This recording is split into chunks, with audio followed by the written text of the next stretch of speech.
Under Section 107 of the Copyright Act 1976, allowance is made for fair use for a purpose such as criticism, comment, news reporting, teaching, scholarship, and research. For uses of use permitted by copyright statute that might otherwise be infringing. Nonprofit, education, or personal use tips the balance in favor of fair use. Now let's start this dang show. You gonna have any fights this week? Oh man, we gotta have some fights.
Had some momentum going into the half, tied the game up, and then they had a big third quarter. Why do you think the team wasn't able to sustain the momentum they carried into the half? Yeah, we really at halftime we felt like this was a game we were going to go ahead and go get after and take it.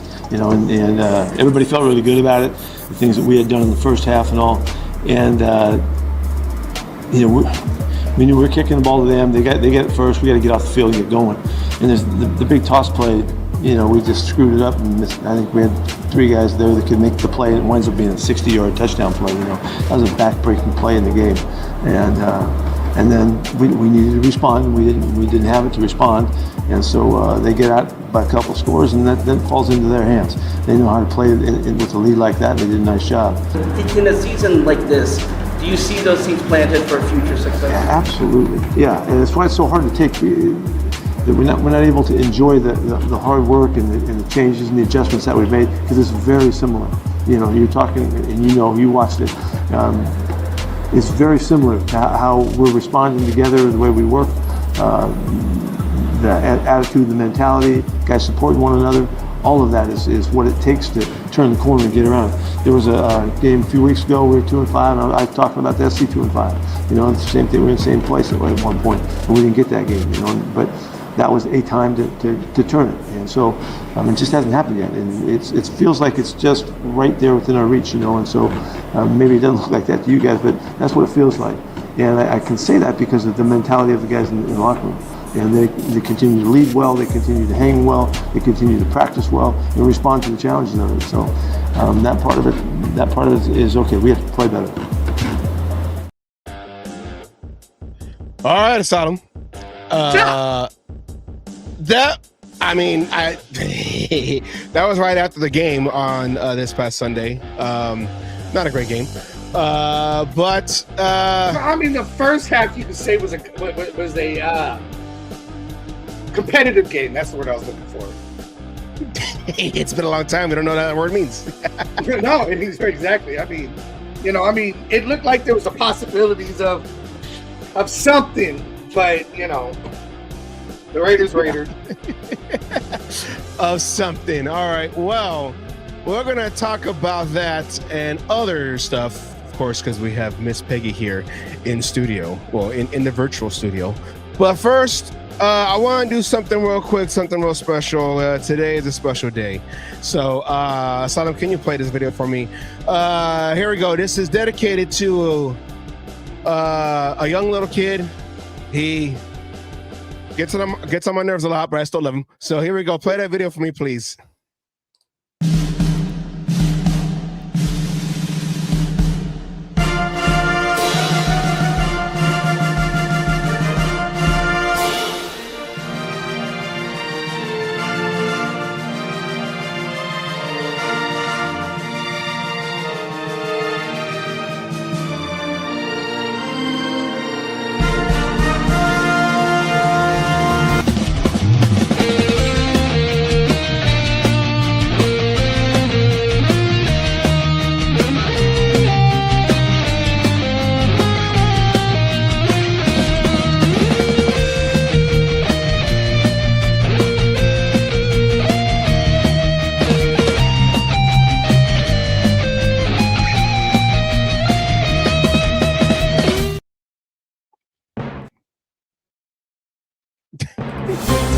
This is CMN, a cage match news update. Hello, this is Asylum Burgundy at the Al Davis News Desk for your cage match news update. I don't want to do this anymore. If the Raiders are not going to try, why should I? Here's the only decent highlights. Brock Bowers with this great catch saved Geno Smith's garbage low ball. But I'm talking about where they hurt Justin Herbert. Shouts out to Jeremy Chin, who threw his ass down and sent him to the locker room. And my favorite, Max Crosby, who also threw his ass down to the turf because he wouldn't shut up. I hate that guy. Congratulations to Geno Smith for throwing his 14th interception to stay in pace for the interception crown. This one, however, he did with style. Circus Olay. As each game goes on with Geno Smith as our starter, we appreciate this guy's message more and more. So much to the point, we show our understanding with our own sign language. Respect. With the Raiders officially eliminated from playoff contention for this 2025 season, more questions will start coming up about the future of this franchise. Yes, our expectations came up shorter than this young ho's field goal attempt on Monday night. This guy thinks the problems are deeper. Good things are going to happen soon to the Raiders. Tap. Define soon. Like what's soon? I mean, we just fired offensive coordinator. Pete Carroll. Right, maybe by the end of the season, something will happen. Let me pick this thing up. Let me see. I was there last year with the Raiders. Yep, you were there. We didn't have a good offense. You know what the culture's like. You know the players in the locker room. Fan base is upset. Yep. I need decades to fix this bad boy coming up, man. Decades? Sheesh. Okay. One and done. Is it another coach gone? Is another coordinator? Listen, there's going to be something I'll talk about a little later where everybody's pointing fingers at some point. Point there, the thumb points back. So that dude needs to let it go. Speaking of hoes, 49ers receiver Jawan Jennings has started his bullshit again, this time against the Browns. He apparently said something so upsetting that made Browns defensive tackle say this in response. He's a hoe, and I want that known. Like, I see why he got punched in the nuts, because that's some, like, he says some things that you should not say to another man, ever. But, like, I don't respect it because you say that, then run behind your O-line. That's some real soft shit, and I want that known. I see exactly why they punched the nuts. I'm surprised nobody punched him in the jaw yet. Punched in the nuts. Let's run that clip back once again. Yes, that's former Raider Trevor Moerick delivering the low blow. Oh, I can't watch this. Ouch! But I can joke about it. Here are my top 5 phrases to this cup check. Number 5, he participated in the Nutcracker. Number 4, he experienced a factory reset. Number 3, he got ding-dong ditched. Number 2, no nut November is complete. And my number 1 nut punch phrase is bang bang wiener pain.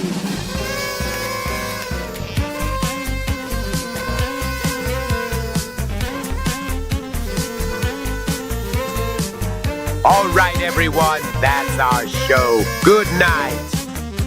What do you mean I gotta come back next week? Damn it. Yeah. What do you mean we gotta do this again? Damn.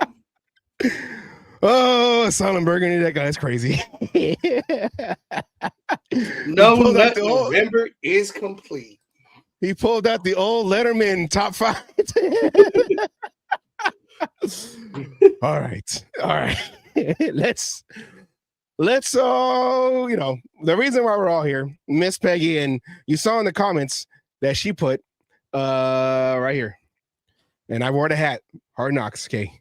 So Asylum. I got a whole different hat. And also, happy birthday, Miliana, says my sister. All right. Let's go. Let's get into it. I'm ready. Let's get into it. Let's roll out the red carpet for the queen herself, Miss Peggy. Here we go, Asylum. Here we go.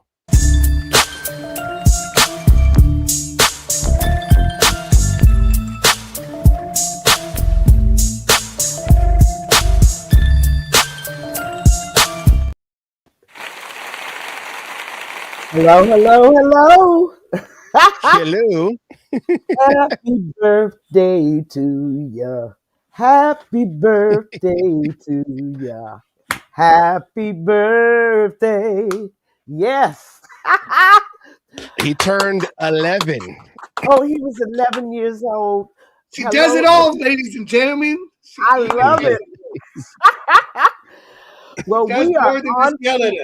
Just we are on tonight, and I've been making trouble all day on my Facebook posts. I've been in some heavy hitting football groups, making trouble because, ladies and gentlemen, I am through complaining about the Gino, complaining about Pete Carroll. We already know we have a terrible football team that has been played to death, talked to death by every podcaster from here to the Pacific and back again. You would never do anything like that. I'm ready to go on a whole new level. And I would hope that you gentlemen would come take this journey with me because I want to talk about what it takes to turn this organization around. And I want to start by saying we absolutely must have a strong, talented, and experienced GM to clean house of all those Raider insiders, people that have been hanging around since the Reggie McKenzie days. We must have a strong GM, a strong front office. The Raiders will not turn anything around until they get that straight. I ain't talking about the buddy system, guy. We're not talking about the butt buddy system, right? Where Gruden comes in with his boy Mayock, right? McDaniels come pimping in the room with his boy Ziegler. No. A strong, independent GM that runs your franchise. They are the authority, not so the you're head. saying a GM that's able to come in, not only pick his front office and everybody else, but picks his own head coach? If that's necessary, he can take the head coaches there, but the head coach answers to him. You see, in all winning organizations, think about it. Patriots, Eagles, Kansas City, Rams. I'm talking about the successful organizations. The front office is strong and independent, and the head coach works with them. Okay? But they chart the course for the future of the organization until the Raiders get this right. You see, our problem, and guys, you can help me out on this, is that for 40 years, guess who our GM was? It was. I know. He had like 2 letters in his name. Help me out here. We were Mr. Davis. spoiled. We never even knew what Al was doing behind the scenes. 44 years we had the league's best GM. And then we did. And then we didn't. And then all of a sudden, the Raiders don't know what a GM's supposed to be doing. And you know, and you know, I keep going back because I know when we got Telesco, you were like pounding the table like, this is the guy, this is the guy. And I am all like, can we bring him back, please? I know he won't come back because of how it all, but can we bring him back, please? Because he was, since Al Davis, he was our only GM with experience who came into the job with experience. You know, McKenzie. When Peggy was talking, the only one we had close to that was Telesco. I mean, yeah, and he would have, Jackson Dart would have been our quarterback. Wait a minute. This brings me to my point number 2, which is even more radical. This is time for your tinfoil hat, Asylum. Which is even more. I accuse Raider insiders inside that organization, and that is anyone that has survived more than one regime change, of sabotaging the coaches and GMs that have tried to work this franchise. Everybody who has come from outside to join this organization has failed. And there's only one constant in that equation besides Mark Davis, because he don't even probably come into the office but once a month. Okay? Who's in there every day making the machinery run? Those Raider bureaucrats. And I don't care how many of them are your relatives, friends. Tell them Peggy Holmes thinks that y'all don't want to win, that you just want to keep your jobs. You want to keep chaos going. I cannot believe that 5 straight head coaches, 4 straight GMs have been totally unsuccessful. Totally. I mean to tell you, Dennis Allen, Jack Del Rio, John Gruden, who, oh, by the way, somebody notified the NFL about 10-year-old emails, right? Got him out of there. Josh McDaniels, Antonio Pierce, and now they're working on getting rid of Pete Carroll. I'm telling you, there is the only constant, and I'm going to stop for just a second before I go on to point number 3. The only thing constant is inside of that messy swamp called the Raider organization. What do y'all think about what I'm saying? And that's my tinfoil hat. They're sabotaging it. We were last week. We talked about it. We talked about that there was a report, but Amy Trask had said in a little interview she did with CBS talking about that Jim Gray, who has no real affiliation with the Raiders outside of, hey, me and Mark Davis, you know, I was Al Davis's friend, so I'm gonna be Mark Davis's uncle, his little advice in his ear. Hey, Tom Brady, do you want to come over here and own part of the Raiders? I can help you because I got them over to Las Vegas. You know, I'm Jim Gray. I got smacked on the side of the head by a WWF wrestler because I said his wrestling fake, and he smacked me across the head. And Mike Tyson told me his back was broken when I tried to interview him at the end of a boxing match, but I'm Jim Gray. And what's close to gray is silver. And what is silver? Raiders, silver and black. Silver and gray, silver and Jim Gray. Oh, I just put it together. The foil hat's working.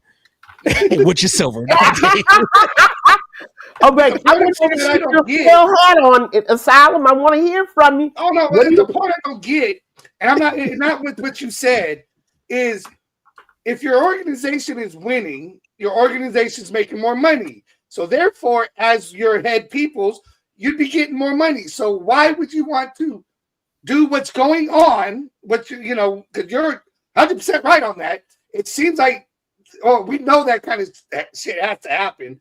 We need to get rid of some of these guys. But if it's about making money and keeping your job, why not win and be able to make even more money? And that's like, putting the cart before the horse, shooting yourself in the foot, what was that? Cutting off your nose to spite your face. But we get it.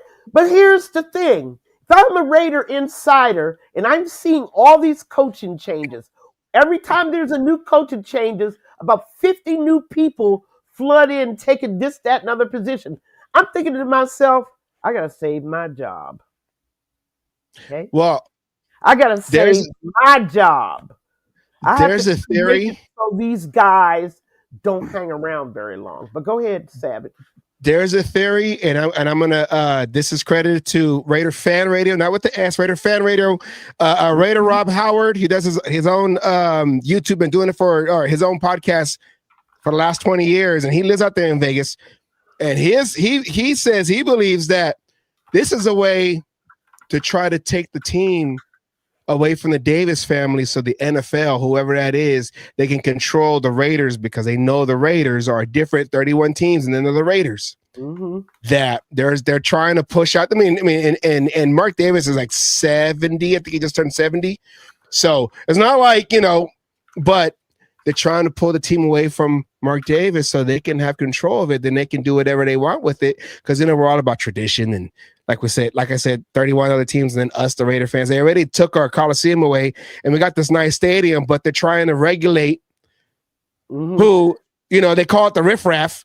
They're trying to regulate that, so we already lost our identity. We've already sold our soul to be in Sin City, I feel like, but that's a theory, Now, if we, and I get that, and I'm so glad you have your tinfoil hat still on.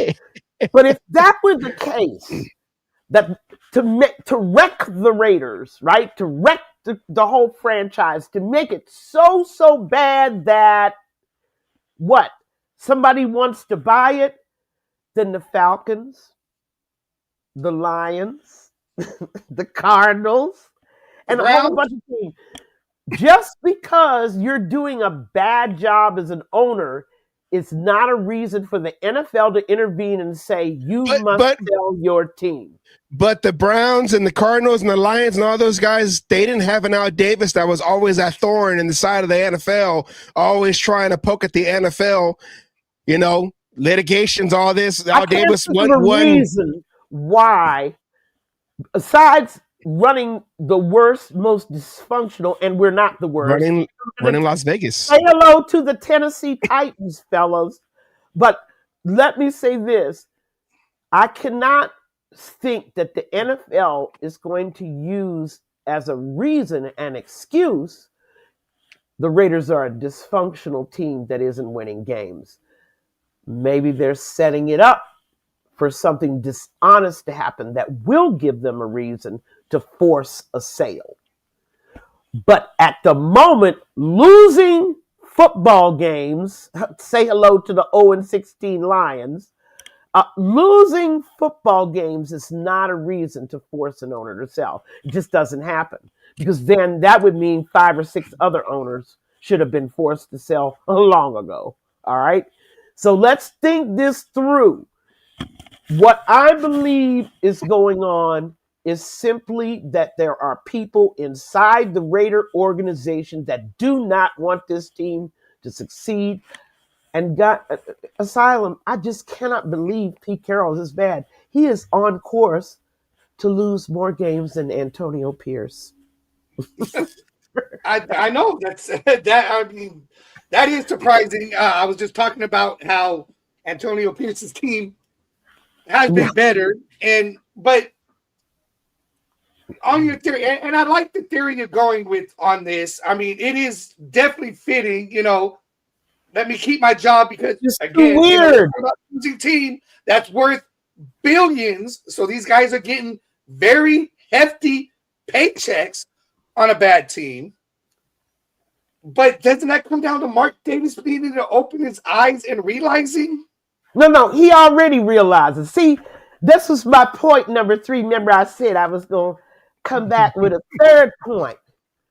Those of you out there that are having these delusional nutcracker dreams that Mark Davis is going to voluntarily put a multi-billion-dollar asset on the market without being asked by the NFL to do it. Okay? That's just what it is. A pipe dream. Do you realize with a multi-billion-dollar asset, he can walk into any bank in America and borrow $2 billion, and all he has to do is sign here, Mr. Davis. Now, why in the world would would anybody in their right mind walk away with an asset like that? No, let's think the other way around. Mark Davis is 70 years old. Mark Davis has no heirs.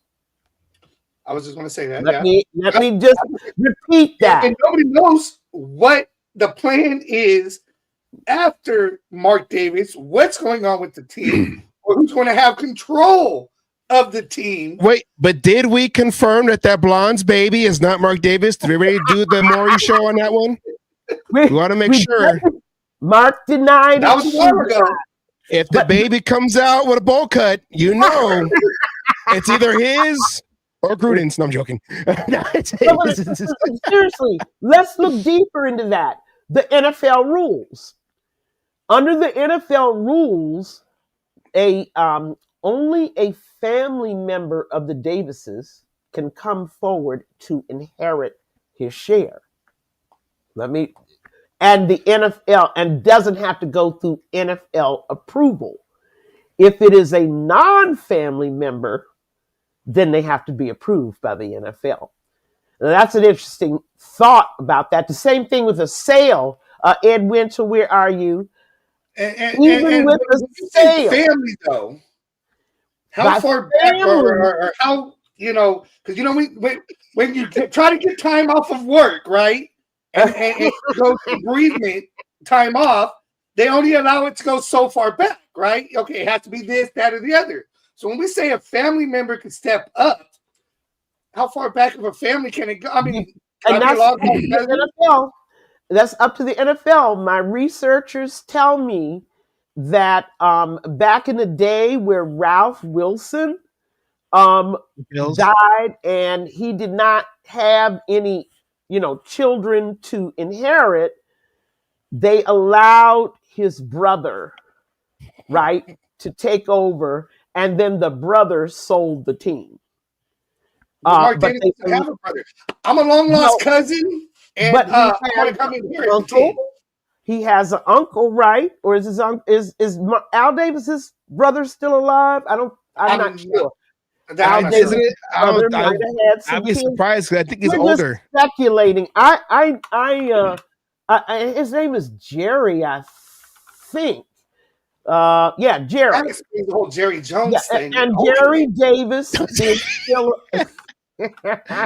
Jerry Jones is the long lost. No wonder. No, not the long lost brother. But why he had an affinity to Jerry Jones, Al Davis? Maybe Jerry Jones is the nephew. Wait a minute, Jerry Jones could be the nephew, and his father was Jerry Davis. Jerry Jones Davis. That's the son. Right. I don't know. I'm trying to. The thing is not giving me. He's the younger brother. They talk about him as if he's alive.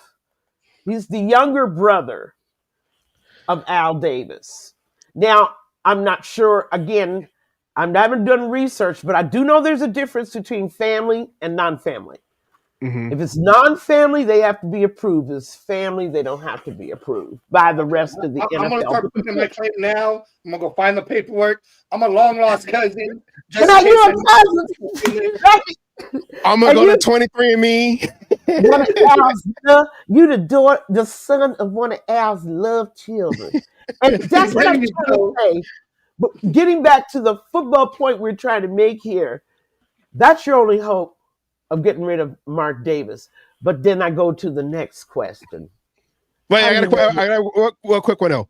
Go ahead. Asylum, would you grow your hair to a bowl cut just to try to claim the Raiders? Would you have that ugly? Grow it in a reverse bowl. Asylum, you don't do anything halfway now. You're not gonna do it halfway. You're gonna come in with that bowl cut, right? But I could do a reverse bowl, but that's all I can do.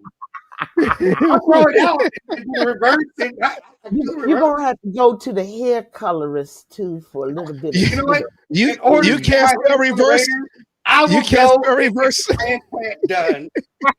Hey, people like you can't spell reverse out without Al. Okay. Okay. Sorry. But Okay. let's go to the next question. You see, Raider fans are in this twilight zone, right? And you know, Rod, I know Rod Serling is your best friend, but you need to rejoin us for a little while. Who says that the next owner of the Raiders is going to be better than Mark? Where is it written? Guaranteed. Right there on the wall. What are you thinking? Oh, he's got to be better than Mark. Really? Well, I'll say this. He'll probably be someone who actually, runs a team like a business, like CEO, whatever, and all that, and not just, oh, I'm friends with Tom Brady. Here go by, oh, Jim Gray. He's like my uncle because he was friends with so. He's running it. It'll be a guy that's like, I'm trying to raise the bottom line or whatever, and I'm gonna do this. You guys run it. But I'm going to run like a business. If it tanks, all you guys are fired. I'm not playing. Wait a minute. I mean, like that, because we don't have a football game no more. Al Davis was the football guy. Mark Davis is supposed to be the business guy, but he still mixes friends with business. So I mean, there's so many teams that have owners of questionable intelligence, much less football knowledge. I mean, down there with the Falcons, I mean, how many years have the Falcons been trying to win a Super Bowl? How many years have they been at it? The Cardinals, who started in Chicago, right? By way of, right, they went through St. Louis, and then finally to Arizona 77 years later. What do they have to show for it? That's the Bidwells. A hard time growing grass. And I haven't seen more stupider. Oh, yes, I have. Stupider owners than the Bidwells. Let's go up to the New York Jets. Woody Johnson and et al. I mean, numbers. You guys, if being a bad owner, a stupid moron owner was disqualified you from ownership, 6 teams would have already changed hands by now before the Raiders. I'm telling you, those guys in San Diego, how many years they've been trying to win a Super Bowl and tripping up their feet? One appearance. What's the name of the family? It's not San Diego. The Los Angeles, the Spanos. The Spanos family. Oh my God, morons of the year. Talk about shoot yourself in the foot. And I've told Charger fans for years, y'all got a voodoo curse on your franchise. Al Davis. Every year they shoot themselves in the foot. Every year, the only 14-2 team I know besides the Chicago Bears, and the Minnesota Vikings with Randall Cunningham, 14-2 team, first round of playoffs, they get vanquished by the Colts. I mean, this is under Schottenheimer. That's Schottenheimer, Tomlinson, and was it Drew Brees? And of course, Phillip Rivers. Yeah. Do you understand? Antonio Gates, yeah. These are teams that never have any luck. They are poorly run franchises. They can never get anything going. So you're now going to say to me, they're going to make Mark sell the Raiders because he's a bad owner. Excuse me, but he's got company on that couch. So, I said 3 things. I said that the problem with the Raiders is no strong front office. I also said that there are insiders inside this organization that are sabotaging the GMs and head coaches, I believe, to keep their job and to keep chaos going on. And then, of course, we talked about Mark Davis and the secession. The only way you're getting Mark Davis out of there is in a coffin. I'm going to say it now. I can't argue. I mean, that's the only way you got Al Davis out of there. And there was that's the only way you get Mark out of there, too. So stop with the stupidity. Sell the team. Sell the team. We heard a chorus of that after they left Oakland. Sell the team. Why? Why would he sell a $6 billion asset? And by the way, Raider fans, ladies and gentlemen, no one cares about the home team if you're a tourist from Japan visiting Las Vegas for the weekend. You don't care about the home team. You can barely name them. You just come see American football. That's all they're interested in. They don't care whether the Raiders are a winning team. And that's what I said. We sold our soul to Sin City. That's right. We sold our soul to Sin City. And there is no home field advantage. Soul is lost. Stop talking about it. It is a done deal. It was done for the money. No reversal, no change, no moving back to Oakland. I've heard that delirious statement made as Coliseum City. Come on. Coliseum City. Talk like that. I have sincere doubts about your sanity. I really do. I really worry for you because there is no way they're moving back to Oakland. I mean, that's not happening.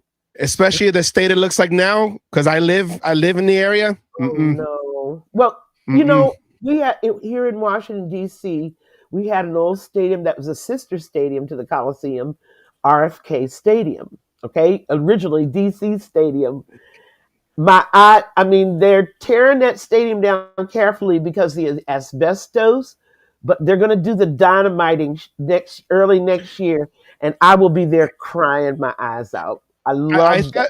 I love those. I thought they were gonna try to rebuild it or try to revamp it after something because of the asbestos. There's asbestos in every column. They're carefully taking it down. They can't do the classic. Yeah, it'll be all in the area. Right, yeah, because then all the parts, you know how it is. So they're tearing it down carefully, brick by brick, literally. But after they get it leveled, all those stands gone, then they're going to blow up the foundation and, everything underground. And I'm going to be there crying because those old stadiums, Oakland Coliseum, man, that was church. Yes, it was. That was where football got played. Okay, and for us in DC, for you too, because it's the Oakland Coliseum and DC Stadium are mirror stadiums. We play baseball and football. Man, you roll out those bleachers right for football. And then we would stand on those bleachers and make this roaring sound. I'm going to miss those. I'm going to cry when they finally make a big, big hole. And so I can understand the connection to Oakland. But the Raiders are not moving back to Oakland, okay? No. And if you say it, I said that the minute they signed the people to go to Vegas. They have a 30-year lease. They're 5 years into it, so maybe in 25 years, let's go. I mean, those were great stadiums. I mean, there's no doubt about them. I can still hear the echoes of the announcers, the way it echoed and everything. But what I'm trying to say is, Mark doesn't care whether the Raiders are winning or not winning. It's not going to affect his dollars. Those seats are already bought. PSL sold, season tickets sold. They don't need Raider fans. All you people talking about boycott, once again, I doubt your sanity. He doesn't care about your boycott. He'll just sell your seat to the Cowboy fan. I mean, he doesn't care. Those seats are paid for. You cannot hurt a multi-billionaire And he has money in the aces too. Who's been on top of the WNBA, so he has a second, a second. Where do you second think income, he gets the money? Yeah, for the aces, he could just borrow it off of the team, just putting the team up for collateral. He's not selling the team. Now let's talk. Let's bring the talk down to what everybody is talking about. Gino. I mean, again, I have stopped having discussions with people at all that are talking about how terrible Geno Smith is and the little whining babies that are mad that he put his middle finger up to them. Geno is just as frustrated as we are. The guy can't play his game. He never was that good anyway. That's what y'all don't understand. He never was good. We were hoping. No, we weren't hoping anything. We knew. We saw him play with the Jets. Yeah. Did we not? For 3 years? Did we not see him play in Seattle for 4 years? We knew we were getting at best an average quarterback. But my God, y'all, he's got to have time to throw. No, don't you dare! Don't you dare! There's a couple plays. No. He stands back there. Oh, He already had his interceptions. He had time to throw.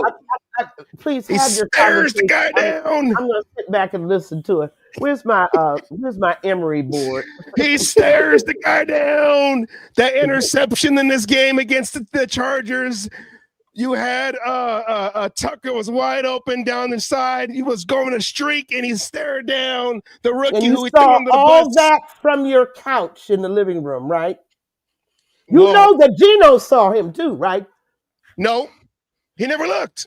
I'm sorry, I'm not yelling at you. I'm yelling out of frustration. Yeah, He never looked. But where did he have time to look?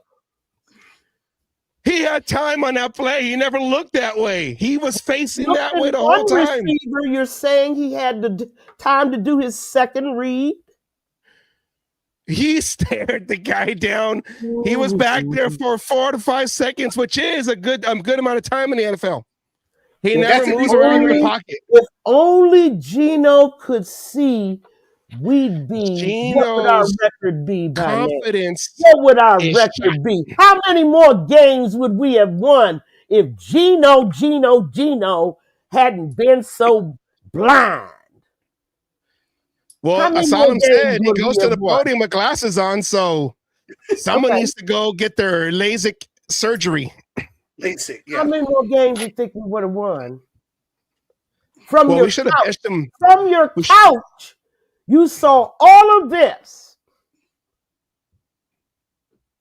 You don't know what the quarterback saw from 4K. his view. See, but he never looked. I just can't have this conversation. When he stares down his receivers, I'm not equipped for it doesn't even try to. There we go. He's staring them down. And tell me, pray tell, how long is he actually making eye contact before he's down in the dirt? The whole way when the ball snapped, the receiver is thrown to, he's dead on, locking eyes. Are we talking 5 seconds? 4 seconds? We're talking about a good seconds? 4 to 5. Definitely. And no one gets 8 seconds. 4 seconds. Are we talking? You're saying he actually has 5 seconds to stare down the receiver in the pocket. He stays in one. He doesn't move in the pocket to go away from the pass rush, because there are times where they're holding the guy as long as they could, and one side is wide open for him to shift over to that side and continue to make his reads, but he doesn't make any reads. He stares down one receiver. And so how many more games would we have won if he wasn't doing that? Well, the only reason he won't be doing that is he would have got benched and had somebody else in there. And I'd rather have somebody else in there and then have the patience to deal with that quarterback than having to trade for a 3rd round for this guy and pay $66.5 million and having to deal with him making mistakes. I'd rather have a rookie, put Cam Miller in there. The bridge. Too bad. So sad. So sad. Now, didn't we talk earlier this year about the possibility of replacing Geno? And what was the verdict? Pete Carroll says no. No. Now, wait a minute. Asylum was talking about it earlier this year, and he was saying, bring in Kenny Pickett. And now AOC is helping. No, I said Aiden O'Connell. I said Right? Aiden O'Connell. But Aiden wasn't healthy when we were talking about earlier. Now he's healthy. And what is Pete doing? And he's healthy, but what is Pete doing? What is Pete Carroll doing? He's making him a healthy stretch for the game every chance he got.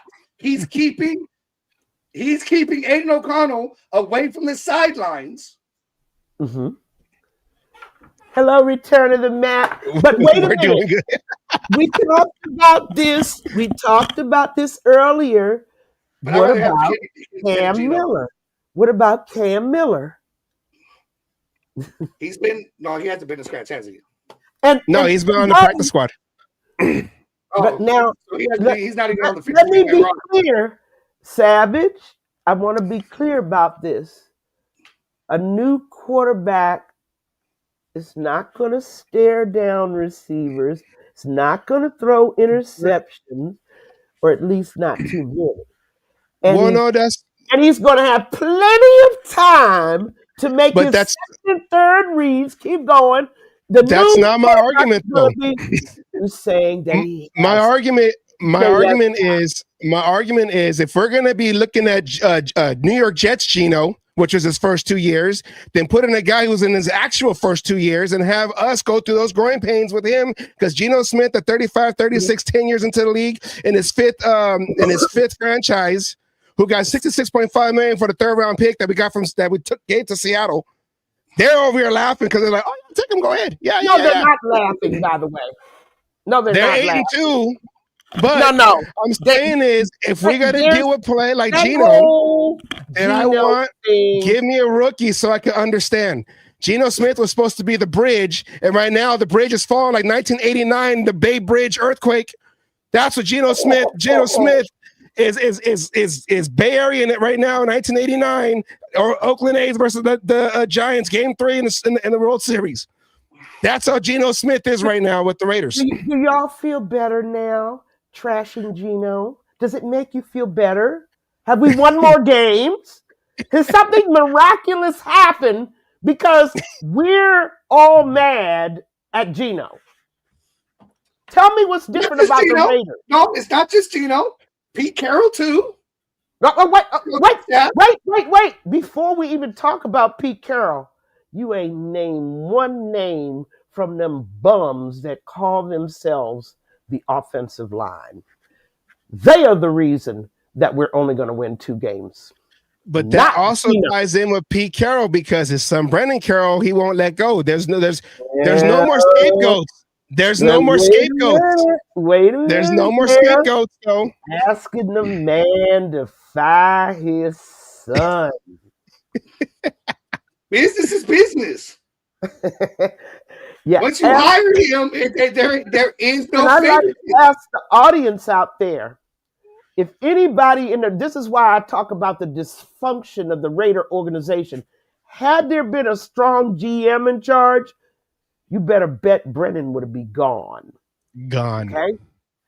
But because there's not a strong GM, I'd like to ask the audience and you guys the question: if someone has the balls to tell Pete, you got to fire Brennan at the end of this season, you think Pete will go with him? I'd like to ask everybody that question. Well, and I said that there's like a Sophie's choice right now for Pete Carroll. You know, you got a son, and then you got Geno. People are saying bench Geno for the rookie. People are saying get fire, or not people. I am people. Get rid of fire Brendan Carroll. You know, because it's not working. But it's like, that's my son, and that's the guy that I use a 3rd round pick for to come over here. Or do you want to keep your job? Well, it's a Sophie's choice right now. But Pete Carroll, like you said, fire your son. Are you okay? I don't want to. Then you're going with him. Okay, what are we gonna do? That's what I'm asking everybody out there in that audience, and of course, my genius gurus here, Asylum, Savage. If they tell Pete, and by the way, he got another son sitting up in there called Nate, Yeah. too, Yeah. allegedly the quarterback run coach. game coordinator. If they tell him you got to fire your two sons, you think Pete will go with them? Pete will say, "Look, guys," or let me give you another. Now I was going to give you another scenario, or Pete says, "You know what? I'm 73-year-old. I ain't got time for this nonsense. My wife says, come on home, and I resign." Which the Raiders still have a problem. They don't have a front office. But tell me, guys, you think Pete will resign if they tell him that his sons have to go? I mean, like I said, there's do I think or do I hope? I mean, no. Well, I mean, think about the scenario. I cannot speak for Pete because I'm not Pete. But in this situation, you hire your family. It's a business. It's a job. If you hire them as family, I mean, does Brandon Carroll come in and say, "Daddy, what are we doing today?" Or does he come in and say, "Hey, coach, hey, Pete, how's it going?" Because if it's a business, the family tie should not matter. And if you're not doing your job and you need to be fired for it, then you should be fired for it. I mean, but again, you're asking a man to fire his child. I guess I'm an asshole then, because you know what? If I was in that situation, my time to be fired. You're not doing your job. I'm sorry. We'll see if we can get you in somewhere else with another team. I'll make some calls, but you'll no longer be coaching for me or my team. I guess I'm just an asshole. What Connect Chris has said. Pete put his son in front of not just the Raiders, but winning. Yeah. Winning. Pete put his son over the team. Pete has lost all integrity and credibility, in my view. That's why I asked the question. If somebody has the balls to tell Pete, your son goes or all of you go, will Pete just say, "Okay, I'm going to"? I would say for Pete, I say for Pete, if he says, "You know what, I'm going to retire. I tried my best at it," it'll look admirable. You know the word. It'll look that way because of what he's accomplished. So I feel like that's not a bad way to go. Just say, "Hey, I retired." Let's just keep it on the down low. Raiders, don't tell him. Yeah, don't give him the ultimatum. Just say I retired because I tried, and only Jesus Christ can save this team. And I thought I was as close that way because I'm close that way. That's what I was talking about. Connect Chris was saying you can't put your son over the shield.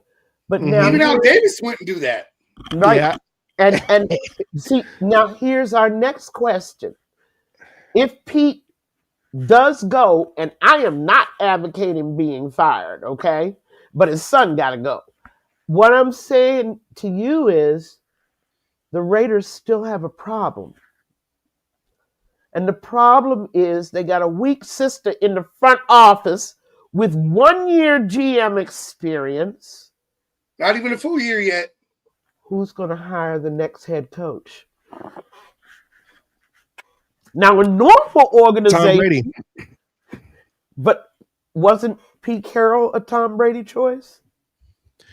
Pete Carroll was the third option. Oh, he was. Pete Carroll was the. Brady wanted Ben Johnson. Who picked Pete Carroll? Ben ain't coming here. Oh, no, he was never coming Brady here. did everything he could to try to get Ben Johnson in. That was Brady's first choice. Choice. Ben wasn't coming here. I assure you, he only took the interview. He only took the interview because it was Tom Brady. He took the interview But you asked about Brady's choice. Pete Carroll was not the first choice for Brady. But he was Brady's choice. Is that what you're telling me? From what we hear, he was a Brady choice. Well, no, Pete Carroll was the emergency quarterback. The other two weren't in the game no more, so we had to throw them in there. Let's go. Who would have put it? What do they call it when the running back or the punter have to be the quarterback because they done run out of quarterbacks, right? Yeah, he's the emergency. Hey, you know what? Look, Pete, nobody wants to coach us. Maybe you got Bay Area ties, maybe you turn the Seahawks around, you put them on the map. Can you The Raiders still have a problem if Pete Carroll decides he's not going to let his son get fired and stay. He's just going to leave with his son. The Raiders got a problem. Now we got Brady for the second time making a choice at head coach 1 year later. 1 year later. Mm-hmm. Now,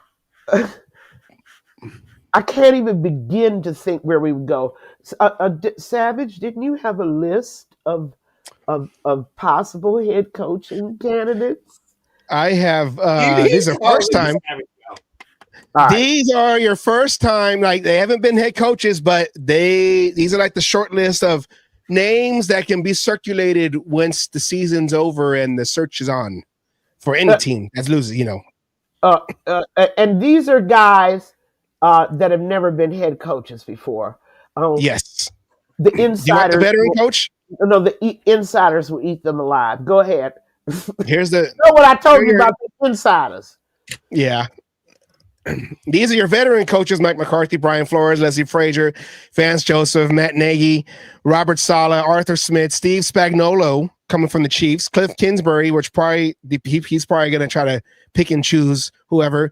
Bill Belichick, if he goes and gets a buyout, because that's a Brady guy. And then maybe there is a Chucky 3 return. The return of Chucky. Y'all got me go. No, and Nan, Anna, a hot mess is a nice word for this. Because by the way, you're looking for your third head coach in 3 years. I think the word that she wants to use, Anna, is shit show. What must the players be thinking, especially a Max Crosby? Yeah. What must they be thinking? Oh, hold on. I'm going to do my, I don't got, let me find an envelope. Hold on. Okay, here we go. I'm going to do David Letterman style. Why did I sign that fucking contract? Oh, by the way, just a little note for all of our fans out there. Chip Kelly is guaranteed $6 million a year for the next 2 years. Just thought you want to know, $18 million just gone. That's coming out of the Aces account. That's coming out of the Aces account. And Mark Davis, this is why I got 2 teams, because I got to pay for those coaches that I got to fire. No, see, Peggy hit it earlier. He's done went into the bank and using his collateral he got and pulling out all this money for all these coaches he's paying. Exactly. Mm-hmm. That's how he's paying them. Remember, Mark, just by putting up the team for collateral, he could borrow $2 billion, no questions asked. And remember, he gets 3 checks from the NFL. This is why all these people talk about boycott. I have I have somebody that I can have them see. It's an online therapist, sports therapist that can really deal with your problems. But Mark has 3 checks that he gets every year, right? He gets TV, merchandise, and licensing, right? And then he gets a naming rights check.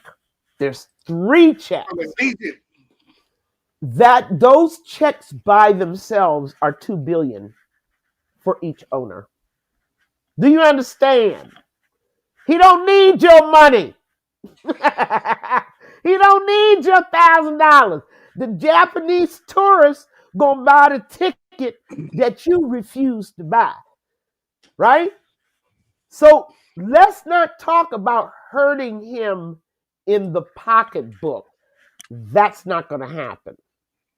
No NFL owner can be hurt in the pocketbook anymore. Oh, I heard they getting another fourth check, but I have to do research on this from the international games because apparently they have to pay the international games separate from the pot that's, for the games that are played on American soil. So all of them they get a little split out of the international rights.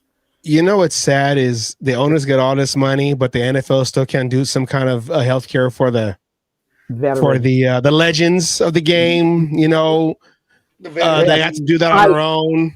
They have to fight for everything they get, and that's why when we talk, people are sad that it's become all about money.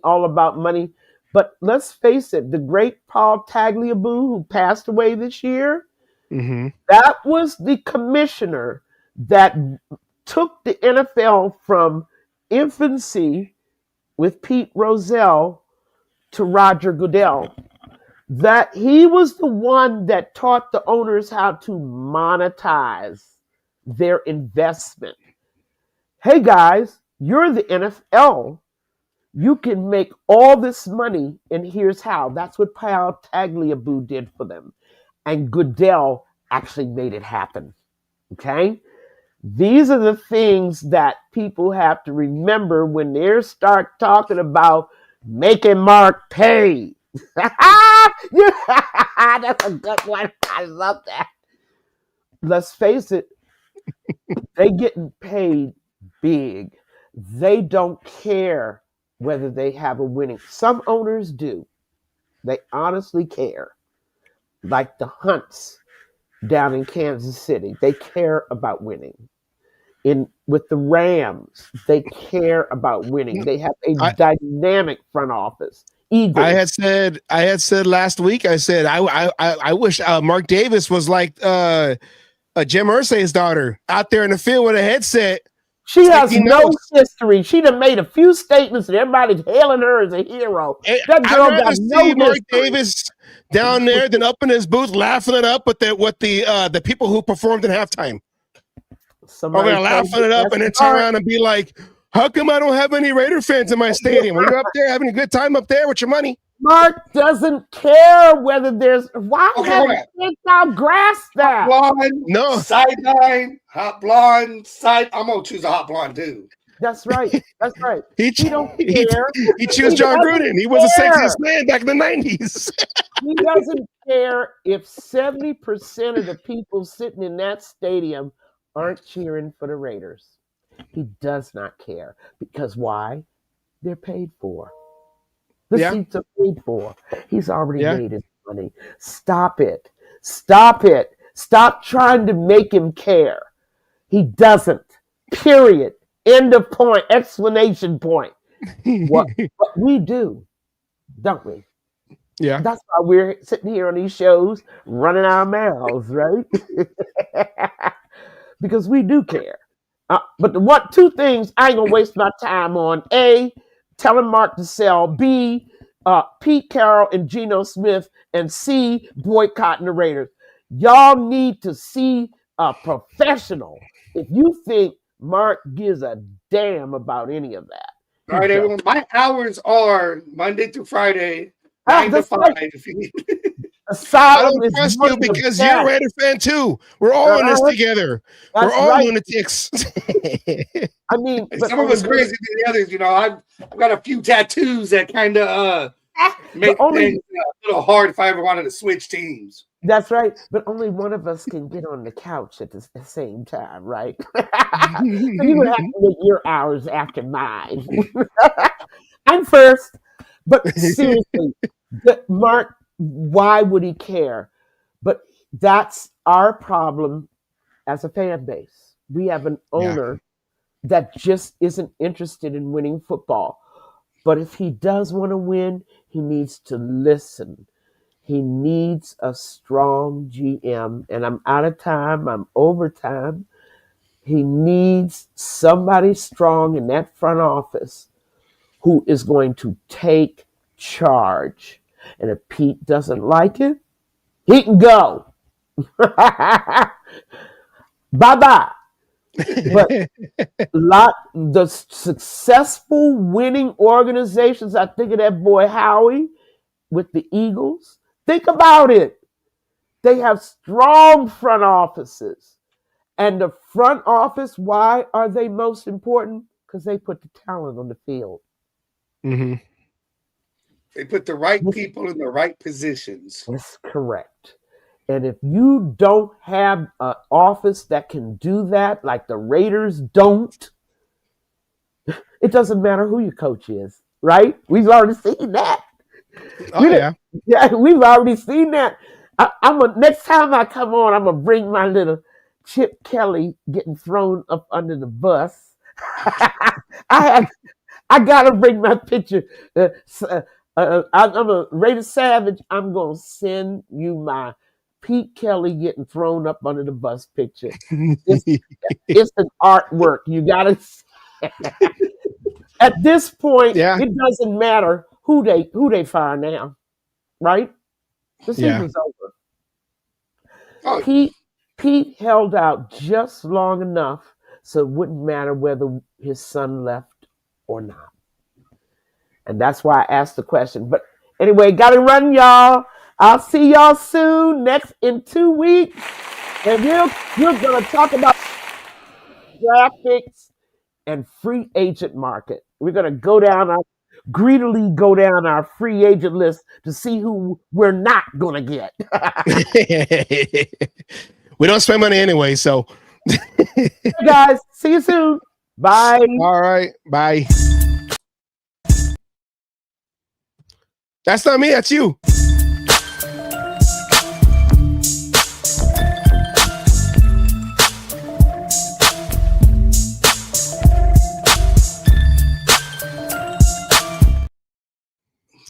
Oh yeah, I think that was the first time that was a real cage match.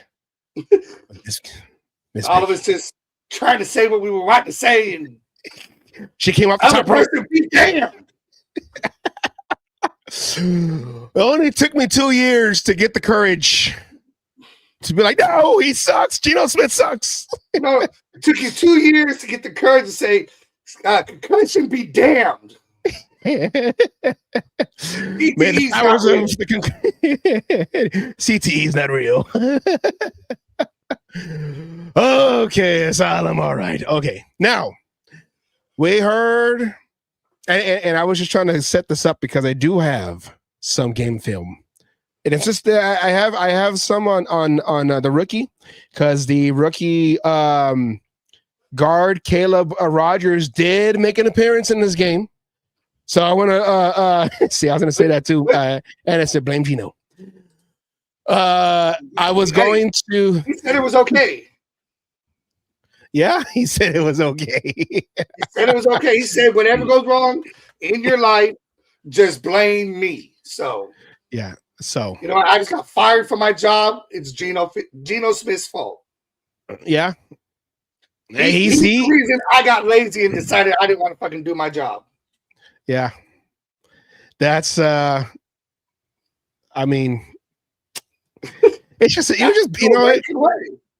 yeah, and we got the Broncos coming up, and we're just beating on a dead horse to go play another horse and probably lose to that horse. We'll be the dead horse.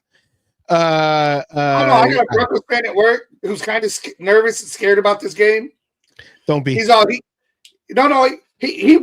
actually wants us to win because he feels at this time of the season his team needs to be humble, right? They need that humbling game. So he wants it to be here. No. So, they can get back on track. We're the grenade? Is that what you're telling me? We're the grenade? We're the grenade?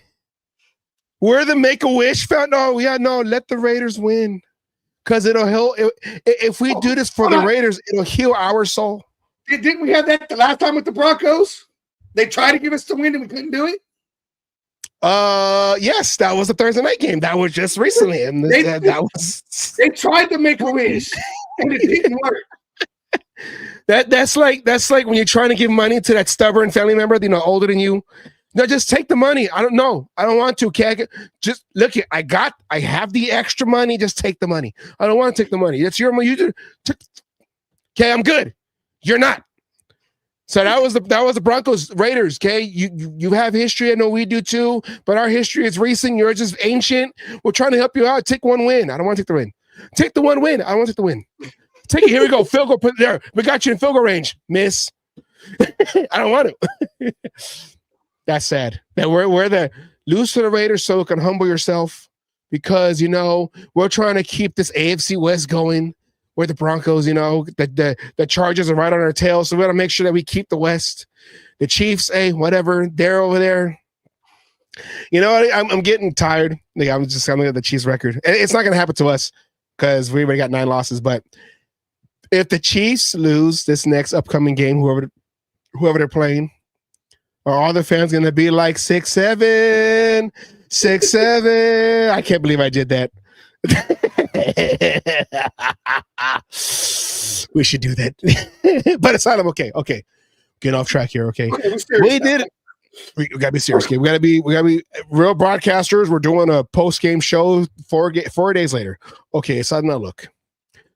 The Raiders right here, we lost 31-14 to the Chargers. Chargers are now 8-4. We are 2-9. Actually, we're 2-10. I didn't update that. We're 2-10. I was trying to be whatever. We're 2-10. And looking at these right here, wow, it's okay to blame Gino. Total yards. Total.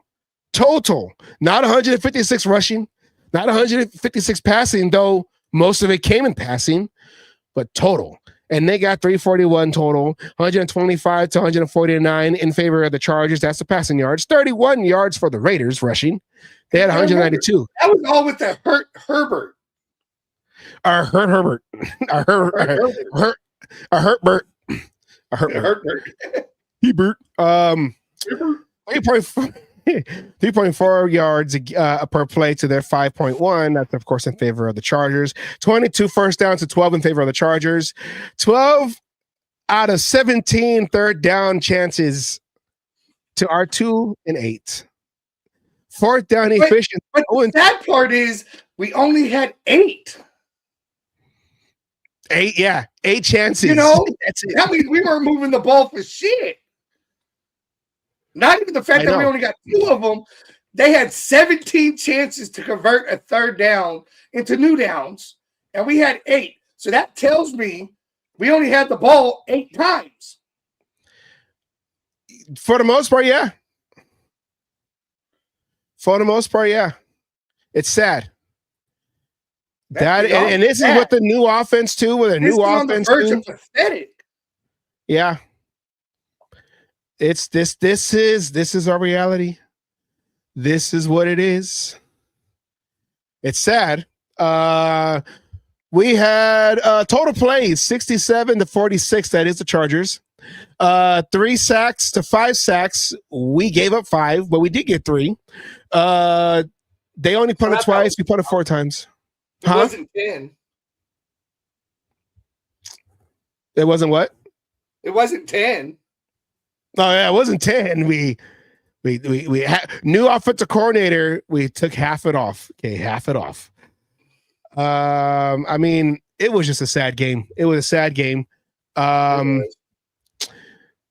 We both had turnovers, both 2 the interceptions each, though, and I had that play with Geno Smith. Yeah, you have it, and this is probably one of less than a handful that you might not be able to completely.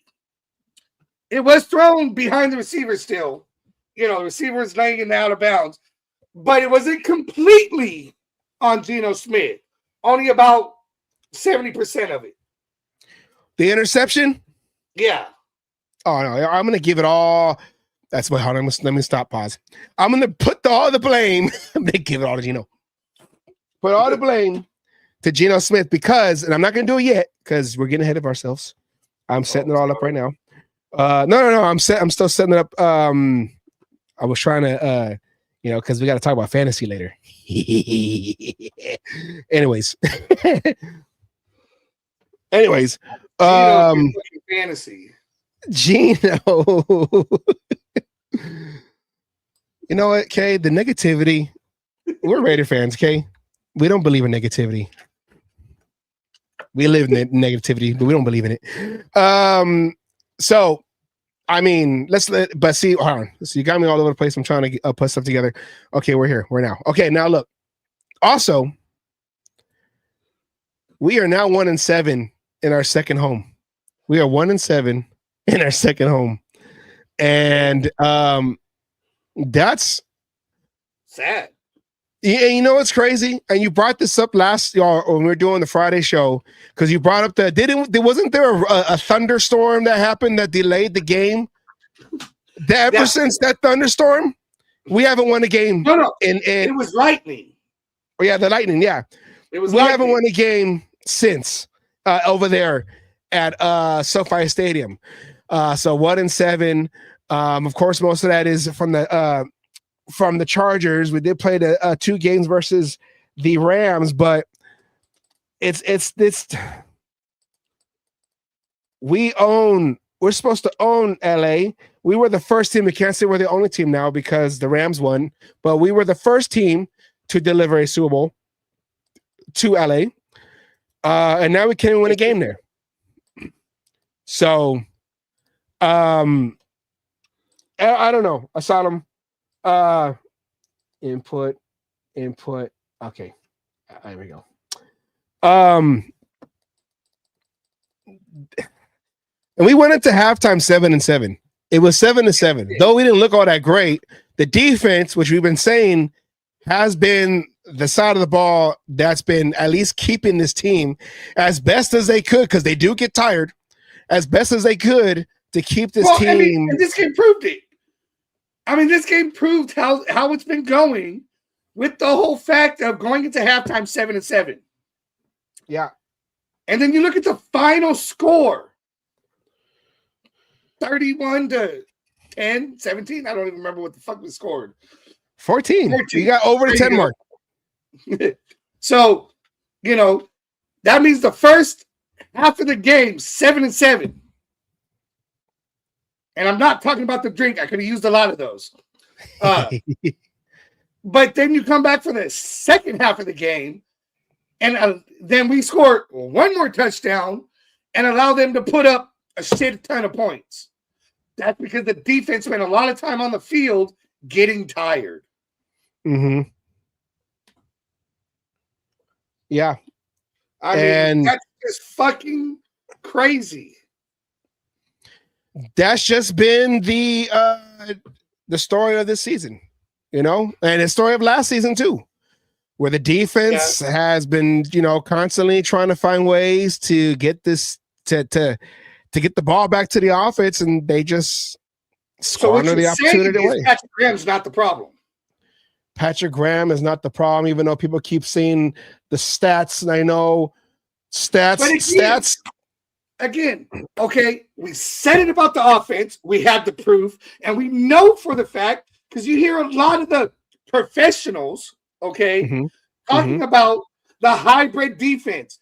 Pete Carroll's got his hands in both the offense and defense.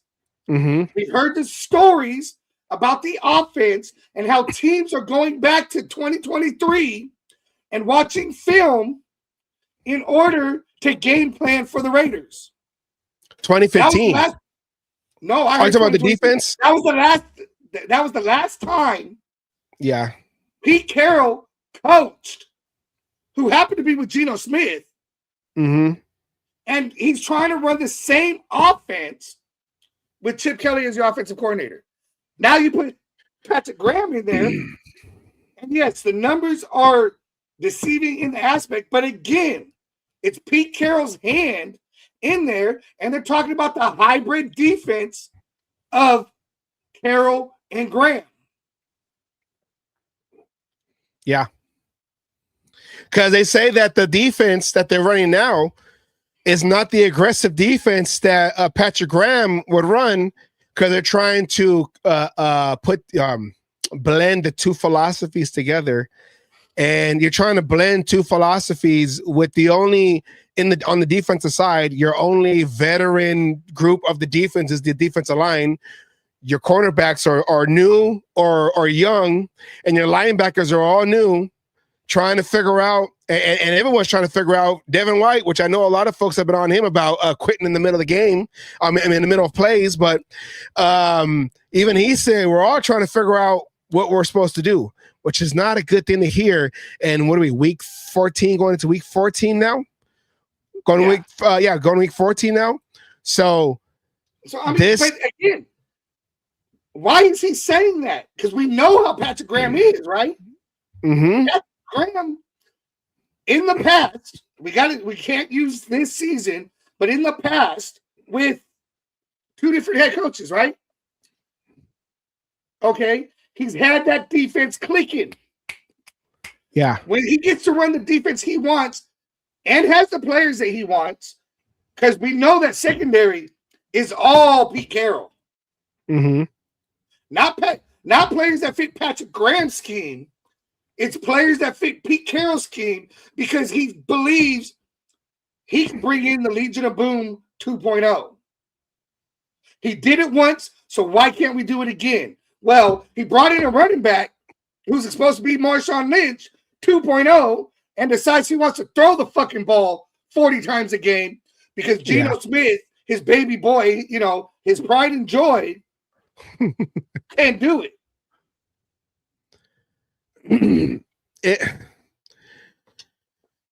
It's not productive football, and it doesn't make any sense. And I remember last year it was said about, I'm sorry, but it was said about Gruden, but it is true with Pete Carroll. Yeah, I mean, with Gruden, because I had said with Gruden, I said, I like Gruden as a leader, as a head coach of the team, but maybe get some like a younger mind to help. I guess design the plays with him, but call them plays. But with Pete Carroll, because we all knew Gruden's philosophy. We had Gruden before, and then he did the same philosophy when he was in Tampa Bay, was to control the game with the run, because he didn't always have the greatest quarterbacks. Rich Gannon was probably his best quarterback he had, but Rich Gannon at the end of his career. Yeah. But Brad Johnson down there in Tampa, we remembered Brad Johnson. He didn't beat us, but we remembered Brad Johnson in that Super Bowl 37. But he liked veterans that can understand his offense, because he didn't know how to develop quarterbacks. There was too much terminology for them to learn, in John Gruden's time. But I just felt like John Gruden's his chess game, his chess game. You might know the game of chess. So when you're out there, his chess game, maybe he might not know like the newer defenses or the newer strategies on the chessboard. So he would have a lot of great plays, but sometimes he didn't know he didn't go for that. He didn't get aggressive a lot of times. It was a conservative play calling. That's why I said, well, you be the head coach.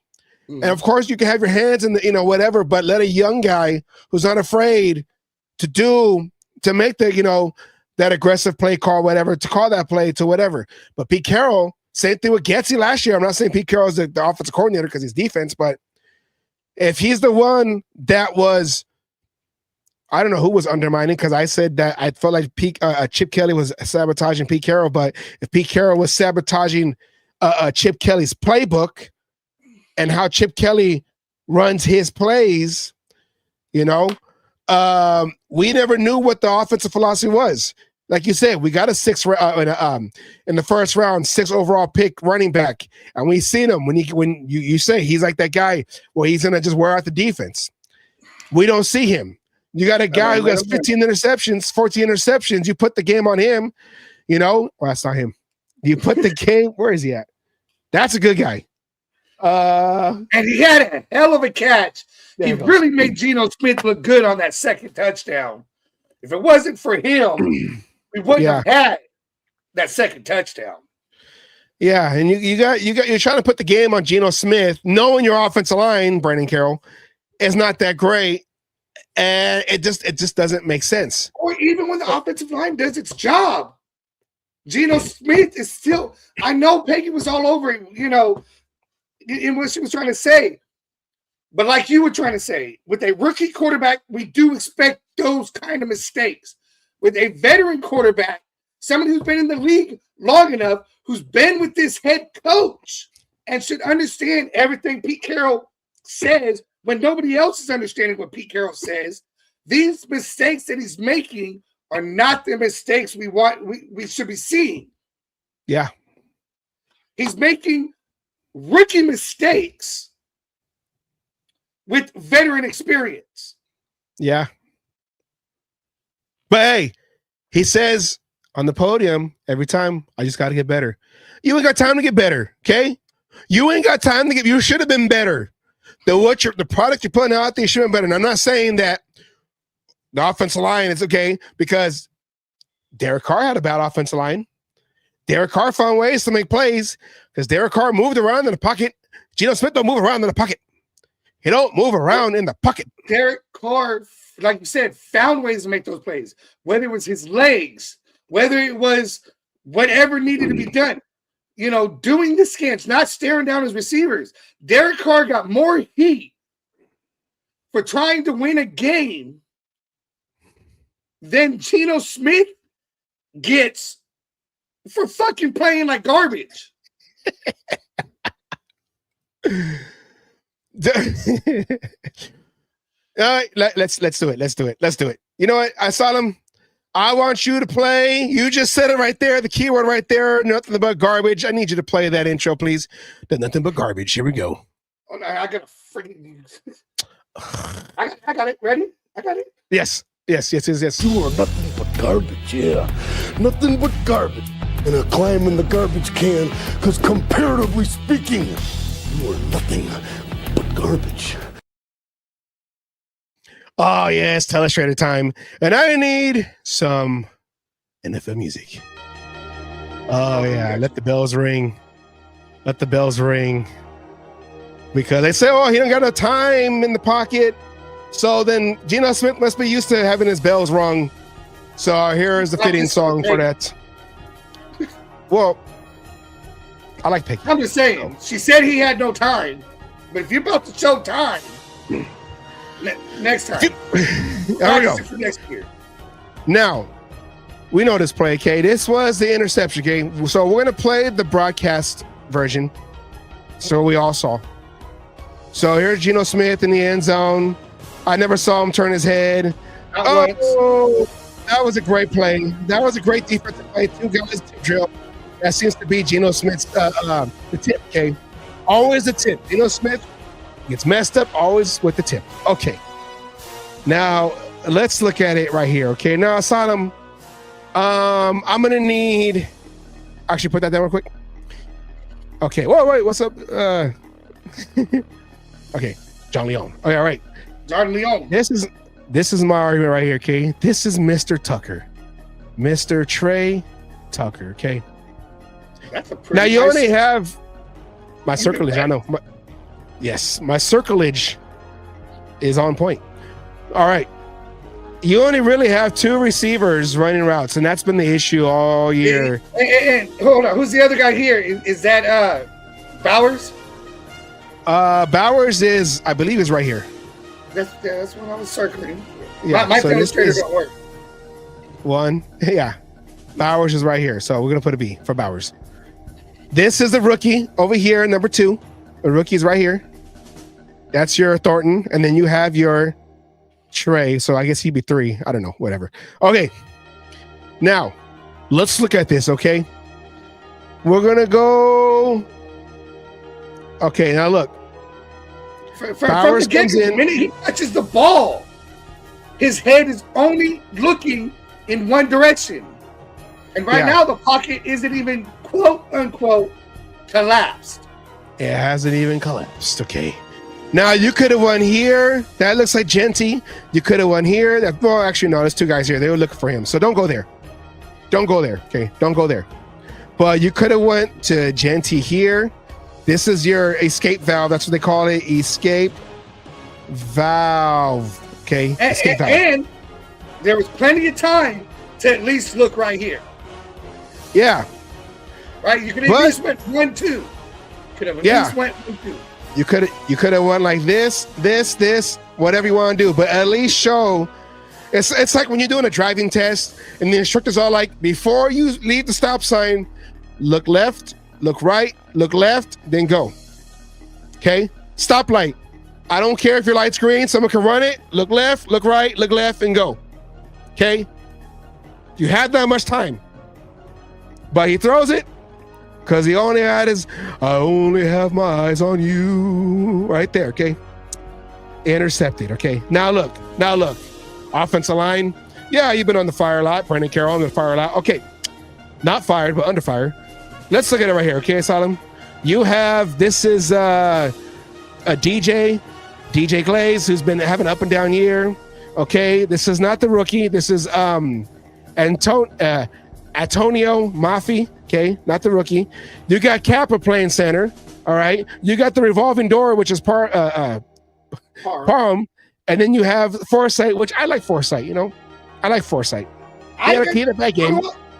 I know he's gotten a lot of shit, and he had one bad game, like you just said, one bad game. But for the most part, he stepped in and has done an admirable job for Colton Miller. Yes. Out of all the backups, he's been the only one that's been able to hold their own on that left side. Of course, you're going to have a bad game against Garrett, Myles Garrett, but, whatever. All right. Now, look. Let's look at this, okay, Asylum? I know you're really going to look at the main thing, which is the quarterback, all right? We're, how Gino says it, we're couch quarterbacking, okay? But that's what film is for, okay? So let's look back. Now, all right. Ball just snapped. Where is he looking? From my angle, he's looking to the left. He's looking to his left. Okay. Now, tell me, when does he ever check? Yeah. Because Trey Tucker's like, I'm a fast guy. You can overthrow me. Like, you got the arm, but the accuracy's not there, maybe because he can't see. Asylum said that he can't see. He can't see. But it's hard to see. Now look. Okay. Look. All you had to do. Stop staring at the guy, because now now the defense knows to shift over. And even this much, he could have twisted his shoulders. Yeah. Right? I mean, his head, his shoulders, his whole body position is clearly, I'm throwing to the left and the left only. I'm not even going to scan the field. You remember Kerry Collins when he played for the Raiders? Yes. They say Kerry Collins would make a great Major League Baseball pitcher. He had that slow windup, but he had an arm. Geno Smith can make a great Major League Baseball pitcher because he never balks, meaning he never turns his head, never turns his shoulder. Okay, I got a man at third base, so I got to face. I'm in the stretch position, and I'm gonna look. Okay, he's not stealing. I'm gonna throw. Guess what? It's a home run. Because now the team got the ball in their own in the red zone, okay? They're in the red zone. Well, just about right outside the red zone. And again, but at the point of this pocket, we'll call it collapsing, right? The pocket is not perfect. At the point, if he would have just, like you were starting to tell us straight, to start working his way to the right, he would have avoided everybody else right there, and could have even possibly he's a mobile quarterback. Quote unquote. Taken off and gotten positive. Allegedly. Yeah, look at, like you said right here. Okay. He's not open. There's two guys on the sideline. You know what? I'm going to squeeze right here. All I got to do is beat that guy because I don't think that's Genty. Let's see. Why are you not rewinding? There you go. Oh, that is Genty. That's why I said you can just throw the ball. Valve. No, I'm going to throw it to the guy who's a rookie that you threw under the bus. Yeah, who you threw under the bus a month or so ago. But no, Geno Smith, okay, it's called pocket awareness. You got to feel when the pocket is breaking down. You see all these rookies, okay, Jackson Dart on this last game. Now he got blown out, but Jackson Dart, a rookie, he's running around, he's doing this and that, he's all over the place, whatever. So I'm just saying is, if we have to deal with this kind of play, put a new guy in there, put a rookie, because at least we can understand that, you know what, he's a rookie, he's a new guy. I can understand. I can be patient. But now when you're 10 years in the league, and look at the throw. Look at the throw, okay? Watch the throw. Bad mechanics. You're not even stepping into the throw. You're like, Well, no, but he's going to blame the guy Forsythe's blocking, saying he was in my, I couldn't step up because he was in my face. I'm just saying that's what Gino's going to say if you bring this play up. I know. But you have, look at Trey Tucker on the bottom. Boom. I mean, he has them beat. That is going to, that's a house, okay? That's a house, that's a door. Okay, he's going to the house, gonna put a pool here. Okay, that's pool water, that's not pee water, that's pool water. Okay. But we won't do a pool. How old your kids are, there's probably some pee in that water. Yeah, there's a dog there. You got the dog, okay. It's home, okay? It's home. This is your home. I don't care if it says charges on it. This is your home. And you throw it to the other guy because he wants to pay it forward. I don't know. But like I said, you got all this time right here. Not all this time, but survey the field. Boom, boom, throw it. I just want to say, Peggy was talking about earlier about people not wanting to lose their jobs because they're getting paid well and everything else. You know who else falls under that category? Geno Smith. But he got to worry about getting fired. He ain't doing nothing. He keeps talking about getting better, but he's regressing. He regrets. How is that good mechanics? Like said, right? Not stepping into the throw. He's leaning back, so he means he's throwing off his back foot. Lean back. What is that? And he can what is step. that? I mean, how many quarterbacks are you seeing step into the throw and take the hit? Suavemente, besame, yo quiero. Sorry. I'm just saying is that for the 11 people who are watching, I appreciate it. I'm just saying is that I watch this play and I get mad because I'm all like, why is he not looking anywhere else? At that particular point where he reaches back, why doesn't he just step forward and go through that hole that's standing right there? And running back would have saw that hole and exploded through it.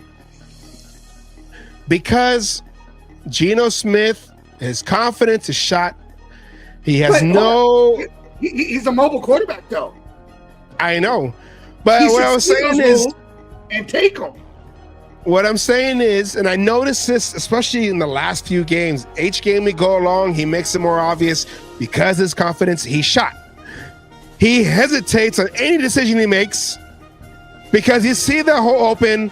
There was one where he had the hole and he went, okay, I'm gonna go, and then he gets tackled. Instead of just going for it, and he could have went around the guy, but no, and this guy's coming, crash, you're done. Oh my God, brother. So that's what I'm saying is he's playing scared. He needs to sit. He needs to sit, okay? It's not good for his psyche. He's up there. You ever seen that meme? It's Samuel Jackson, and it's like first day, and he's like I think it's the Samuel Jackson in Pulp Fiction, and then it's like, so it says first day of work, then it says 90 days in work, and his hair's all messed up. He's like Samuel Jackson in Samuel Jackson. I know the court movie, the court film. The court movie. No. I was thinking the one in the T-shirt with the tank top. Yeah, the tank top, but that was with what's her name in it? God damn, I can't remember her name either. Ashley Judd? No. Christina Ricci. Oh. Well, that's what was up, Vincent. But that's what he looks like now up there. He just kind of like, his eyes got darker, around, like he doesn't sleep. He's Geno Smith is chap lips away from looking like Dave Chappelle. Just, I gotta get better. Gotta get better. I gotta get better. Gotta get better. No, you gotta get some sleep. No, I gotta get better. You want me to study? I gotta get better. Gotta get better. Gotta get better. Gotta get better. You need to go sleep. Black snake bone. Which one? That's what it reminds me of. Sorry. That mean. Yeah, Demon King, what's up, Demon?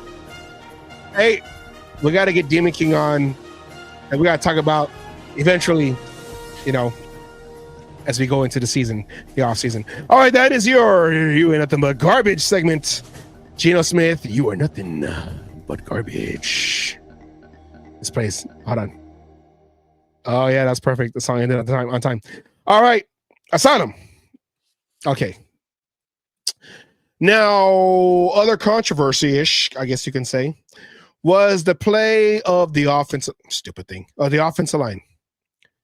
And one of that is this comment right here. So let me play this. This is Pete Carroll. They asked him about the offensive line and going back and forth with Caleb Rogers and Mafi.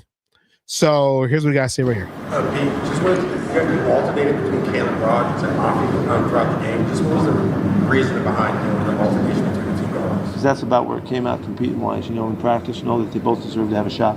So we want to get them on film and see what we can find out. Really anxious to see what that looks like. We want to get back to it. Right guard and switch between Mafi and Rogers a little bit. What went into that decision making, and also what was your evaluation of the offensive line in general from last night? Yeah, well, I think I mentioned last night that during the competition of the week, and then finding out that we weren't able to play Jordan, that was all part of the factor. And those guys kind of balanced it out during the week, and so we let them fight for their job. And so it's a good battle going on. We'll continue that this week. Is there a chance that either Rogers or Mafi could earn in practice this week the 100% of the snaps instead of a rotation? Or? I don't know about that. We'll find out. I like that they both got chances to work, and they both did some good things. They held up. So I don't need to call that yet. We'll see what happens. All right, Asylum. I want to play. Go ahead. Never mind. Can't find what I wanted to play. It's on the bottom ish. It's right there, right after Royal Fumble. Everything that guy just says is bullshit. Thank you.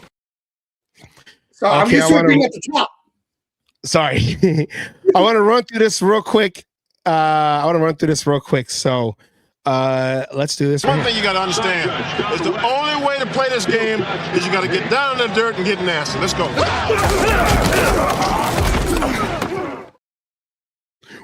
Oh, wait. I was supposed to do this. Okay. We're back with the looking at the running back. Looking at the offensive line. I can't wait till I get to the other program because I can move things faster. Okay. Now, here we go, all right? He's playing your right guard position, so he's right here. So this is Caleb Rogers. Tell me, Asylum, does he look like one of the better offensive linemen on this squad from Mr. Pete Carroll talking about, he was not ready. Oops, that's the wrong button. That's the beginning, okay. Look at him. Look at how he dominates this guy right here. Look at that. I'd rather take a stalemate than get pushed back. Look at that right there. He only played 17 plays in this game. Okay. He's right here, number 76. Okay. He got that Wisniewski number. Okay. Right there.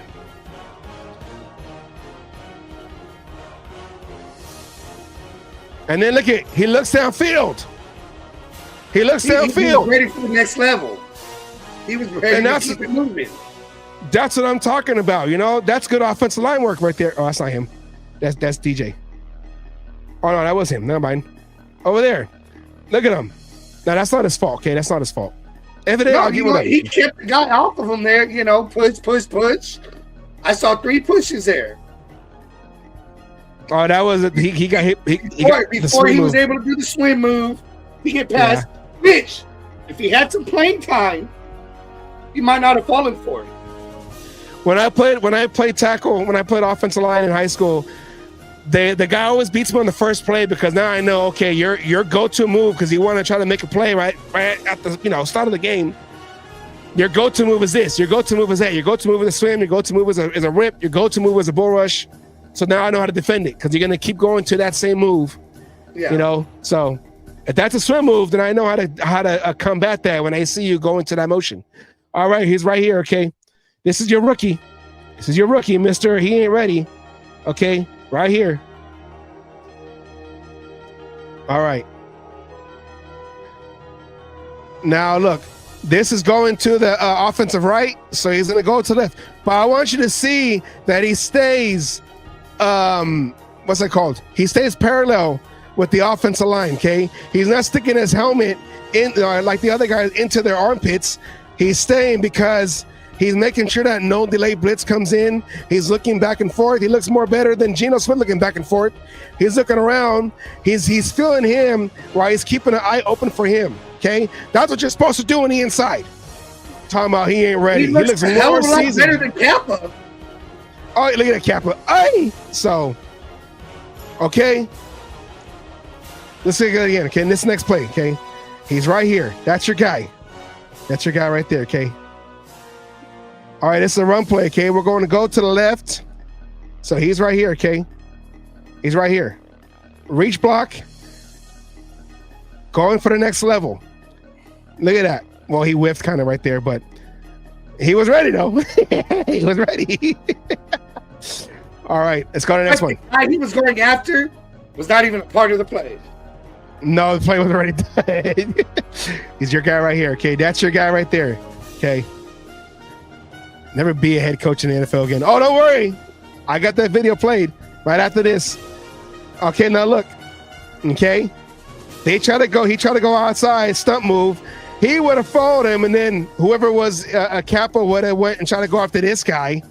He would have been whiffed, and this guy would have came straight in. But see, he saw him, went head up, and he's holding him on. He's holding him. He's got him. Okay.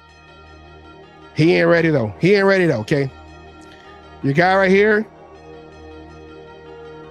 Wait, no.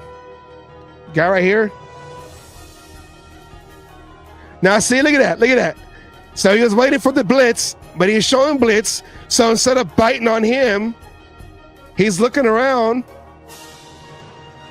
Now he should have, you're all engaged with him, but you have to keep looking around, okay? But he was ready for the, let me get this guy. That was a free, clean guy, so that's not on the rookie. With what he did, it allowed Glaze to be able to disengage and get the guy coming off the edge. Yeah, and this has to be before the snap. There has to be communication before the snap. Hey, there's two of us and there's three of them, so we have to adjust on the fly. That's what we do as offensive linemen.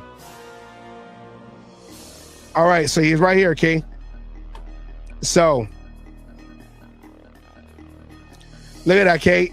He's holding him in. They're not fully engaged into his helmet. He's holding him in, kind of like a long chip, and he's making sure that no one comes into this opening. Talk about he ain't ready. He does more than the veterans that we got in this team. Your guy right here. Where's the play going? Hey, well, he walled off the guy. He walled off the guy right there. He walled off the guy. Chancey was making an adjustment because the other side was collapsing. So I'm just saying I don't know what they're talking about. He ain't ready because he looks, well, that was. Okay, there was what a rookie mistake. That was on him. From, right? I mean, that was on him, yeah. Not expecting 17 snaps, but not expecting 17 perfect fucking plays. Not from a rookie who's finally getting into the game for the first time in his career. And it wasn't like he played the full game. They keep switching him out with Mafi. So, you got to kind of have that, like, give me in the game and let me stay in the game. I don't want to think about if I mess up, then, because that's especially on the offensive line, because I know I played it.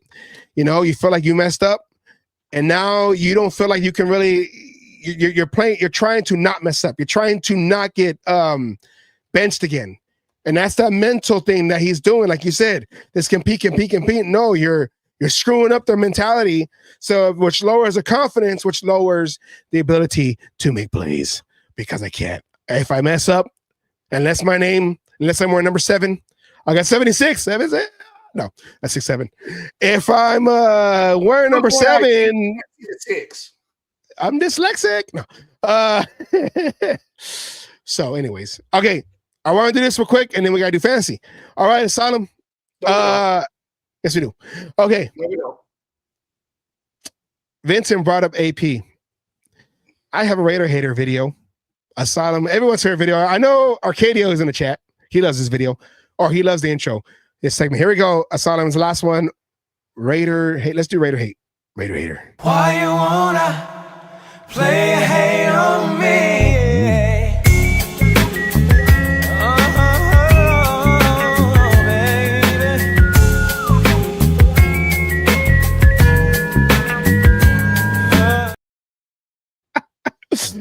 Okay, Asylum. I was reading Arcadio's comments. All right. Now look, it was in the CMN. It was touched on the CMN. This is after the game, after the Raiders lost, CBS, because Antonio Pierce, he works for CBS now, commentator or whatever, hater, commentator. Here is what happened on the air case. So I'm going to play right here. Here we go. That's the wrong one. It's this one. Okay, here we go. Good things are going to happen soon to the Raiders. Tap. Get in there. You are wearing. So good things gonna happen. I'm wearing all black. Define. I get it. Define soon. Like what's soon? We just fired offensive coordinator. Pete Carroll. Right, maybe by the end of the season, something will happen. Let me pick this thing up. Let me see. I was there last year with the Raiders. Yep, you were there. We didn't have a good offense. You know what the culture's like. You know the players in the locker room. Fan base is upset. Yep. I like Max Crosby. Yeah, Max Crosby. They're gonna get turned around. Let me see this. I don't have no confidence. I'm talking about all seasons. Might need decades to fix this bad boy coming up, man. Decades. Sheesh. Okay. One and done. Is it another coach gone? Is another coordinator? Listen. There's gonna be something I'll talk about a little later where everybody's pointing fingers. At some point, you point there, the thumb points back. Since you did these go out, I'll give you an extra one. How much do you love Max Crosby? I love Max Crosby. I love Max Crosby. I love him so much. I'm gonna just.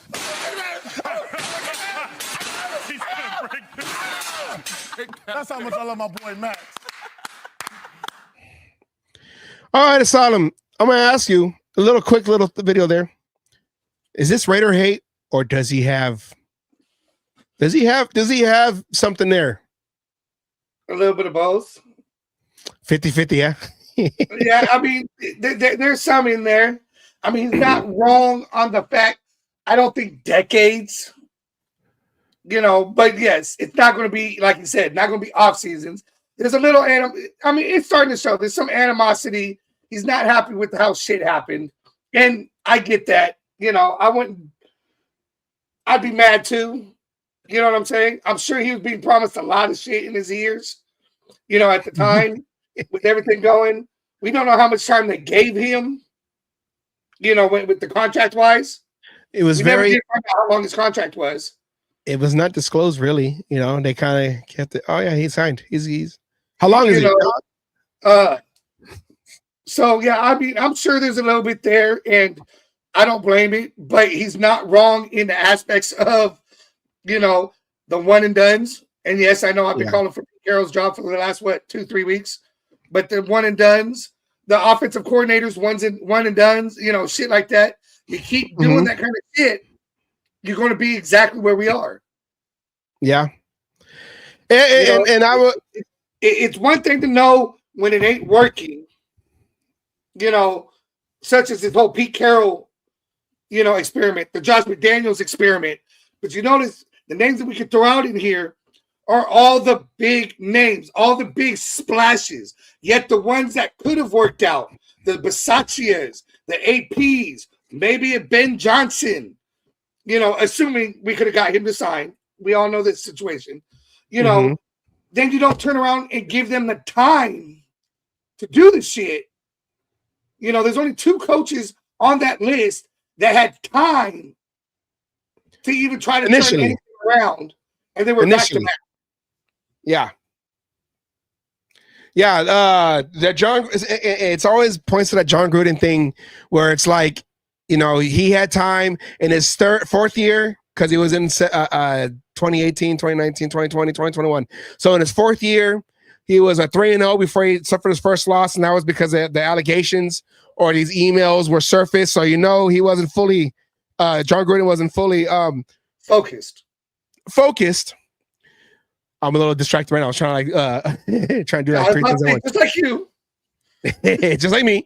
But outside of that, yeah, I mean, you know, you got McDaniels, who you could have just kept Versace or find somebody with the same type of philosophy, you know, to continue John Gruden built. But no, you want to let's bring it all down because Josh McDaniels is a big name. Big name, the big splash. Mark Davis, it feels like, I'm going to say this, it feels like Mark Davis wants that big splash, that big name, that Al Davis moment. Right? That's what it feels like. And to turn around this, but you don't have time. 3 years is not enough time to turn around a franchise. Okay? Then to hand it off to who? Yeah. You know, it comes down to the simple fact of whoever you bring in after Pete Carroll. I don't care who it is. I've said it here the last couple of weeks. I want a younger coach, somebody, you know, so maybe somebody off that list you had earlier, or give Patrick Graham so you don't lose him the fucking job. Mm-hmm. Because we all know he's going to get a chance somewhere. And then give him the time. Give him the 5 years. Yes, year 1, not going to be great. Year 2 might even be worse than year 1. But you know what? Year 3, year 4, that's where you're starting to get better. That's where everything is coming in to get, you know, coming in, and the pieces are starting to work because this is now the coach's team. This is now a team that is living the coach's philosophy. The Ben Johnsons, like what's happening there, right? Those are rare that they get to come in right away and have success. Then turn around. They have to maintain the success. Ben Johnson's coming in this year having success. Do we know for a fact it's going to continue next year? We don't know what's going to go on. We have to wait to see Jaden Daniels and you know, that situation, you know. CJ Stroud, yeah. You know, you have to give the coach, and not signing to a 3-year deal with a club option for a 4th year while he's 70-something fucking years old. That's not going to be, you know, a successful plan. I bet I'm willing to deal with 2 years of straight garbage while the coach is getting his shit, you know, going. The first year is going to be what talent we have, what talent we can get. Let's see what we got. The next year with draft and everything else is going to be the coaches, you know, more the coaches team, and everyone else trying to buy in and going. So yeah, it can be worse. You may win 5 games 1 year, 2 games the next year, but let's see what year 3 is. Year 3, we're back at 5 games, right? Year 4, now we're talking about, you know, oh, are they going to sneak into the wild card there? Is this going to work? Year 5, oh, this is a contract year for the coach, right? All of a sudden, the team is like with Gruden, right? Starting off 3-0. Coming in, everyone's biting. Everyone's playing like we did not expect them to play. Now, okay, well, we're going to sign you for, that's when you can do, we'll give you another 3 years. That's what they did with Jack Del Rio. Then, like you said, big splash name. Oh, Gruden said he wants to come back and coach. Okay, I'm sorry, Del Rio. I know you had a bad year after we got to the playoffs, but I'm going to say this, and then we're going to move on to the fantasy and then close out the show. John Leon, I'll give you an example on this one. They're number 1 in the AFC West right now. The Broncos came in and let him do what needed to be done. They gave him the time. And look at where they're at now. His first few years were not what they were expecting, but they gave him the time. You want to build longevity, you want to build a powerhouse, it doesn't happen right away. He used talking about Sean Payton, he used Russell Wilson as a scapegoat, got Bo Nix. In year number 2, though they win ugly. They say that the worst 9-2. I you know what? Yeah, they're 9-2. I think just I don't know, whatever. Maybe my stuff is off, whatever. Anyways, I would say this. You would think the AP would have got the second chance. You would think the AP would have had the second year, or I don't know if maybe Telesco would have let him go and got somebody he wanted, but Telesco you knew was running the show. And this right now, you don't know who's running the show, and that's probably what AP was saying is, hey, you got pointed to one finger or 2 fingers point to you, and that is, I'm gonna say is Mark Davis. So it is hate because you could tell he's still mad that they fired him. Because he kind of got the energy back. They're a dynasty, but they're winning games. They have the chance to build what's going on. So, I'm gonna say there is hate, but his argument is not out of hate. I mean, it is out of hate, but it does make sense. All right. Let's go. Last segment, and this is my new favorite one now. It is the Royal Fumble intro. Let me play it because I want to do it.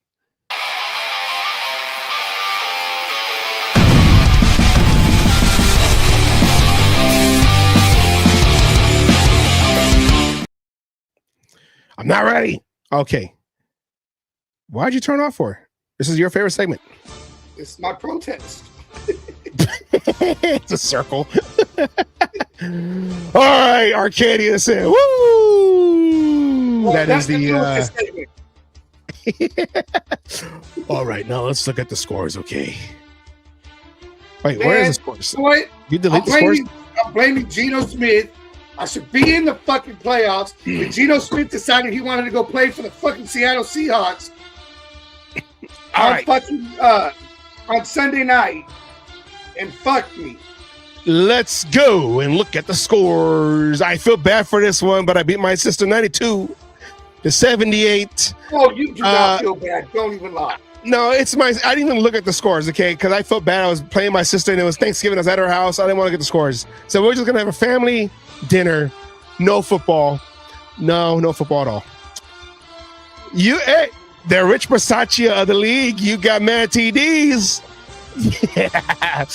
118-114. He beats Asylum. Asylum, you handpicked him.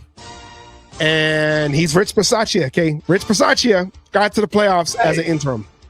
As long as that belt comes to Kansas and doesn't stay there, I'll take it. Yeah. At least I can visit the belt. I can physically touch it. Mean Machine beats out Edward Huezo 156-114. Beats out Arcadia.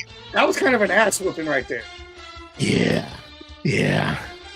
Anna's angry team loses to Bang Bang of the Gang 127. About yourself, KDO, beating on an old woman like that. And this one right here, Pig's Pig has been on a tear. He's been on a tear. 119-81. He beats my girlfriend. He beats Jessica. Holy roller. To basically solidify. I think it's Jessica, on the bye week. Does that mean I get dessert? Or do I have to lose this week too? All right, let's look at the standings right here. Go straight to the playoff picture. You don't have to see this part. No. We got to do it the right way. This is how they do it in the NFL. Let's do it the right way. Playoffs. Okay.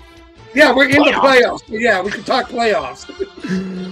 Pig's Pig and Bang Bang on their gang are the two guys on the bye week. They found themselves to seed 1 and 2. Mean Machine is number 3. I just learned the foosball. Edward is number 4. I'm back in number 5. And Rich Versace, you got mad TDs. Snuck in. He snuck in. He did the dirty work and got in. at number 6.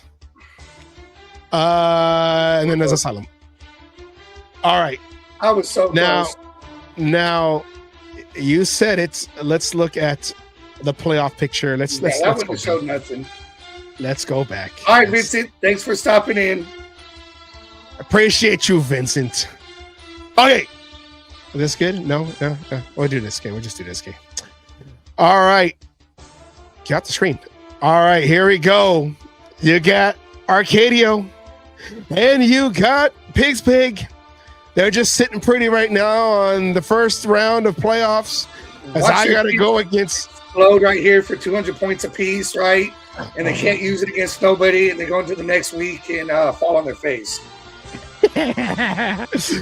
Edward, I go against my friend out here. Edward, it's me and you, buddy, in the wild card, trying to get to that next round to the conference games. And then, of course, Matt, you got Matt TD's on an away game against Jeff on the East Coast. He's going to be in the snow. There better not be a snow game. There better not be a fumble that they call back as an interception. Interception as an incomplete pass. Goes against Me Machine. Okay. With that said, let's go look at the chances right here. I got a 49% chance to beat Edward, though I haven't made any changes yet. But that's a close game. And as of right now, the underdog, put your money on the underdog, 72%. And Jeff was making moves. I saw it. To Jeff, 28%. This is going to be a very competitive first round. And maybe if I win, and I'm trying not to jinx myself, maybe if I win, I can see, would I be able to see? No, I got to see them. Oh, gotta see where you at. You're number 5.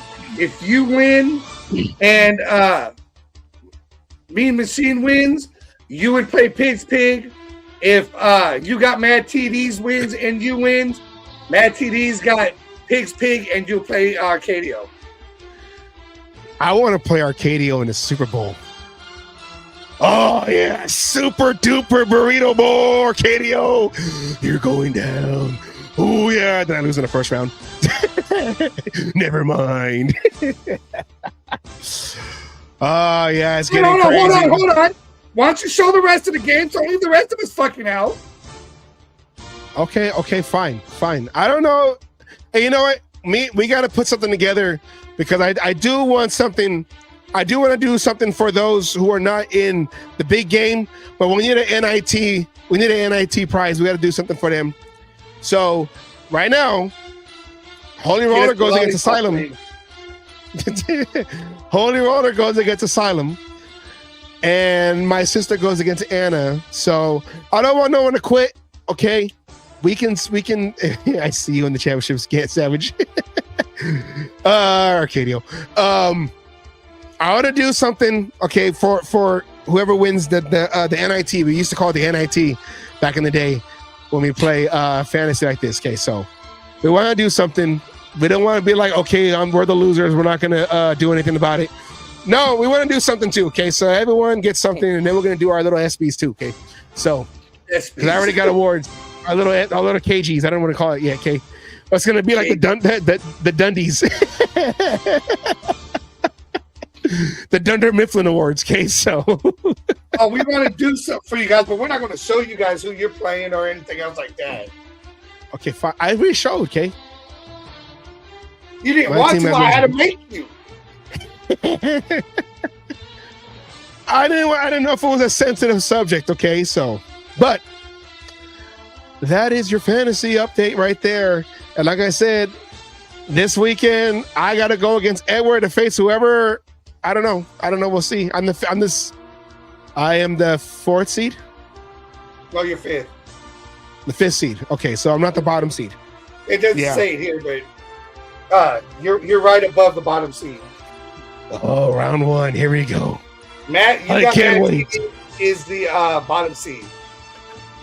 Arcadio said, "Bring your popcorn. Get your popcorn ready." That's what he's saying. Nobody cares about this bullshit. I see you in the championship game. You're going down, Arcadio. Super duper burrito bowl. Okay, we're taking this to Chipotle Stadium, baby. Arcadio's going to lose in the damn bye week.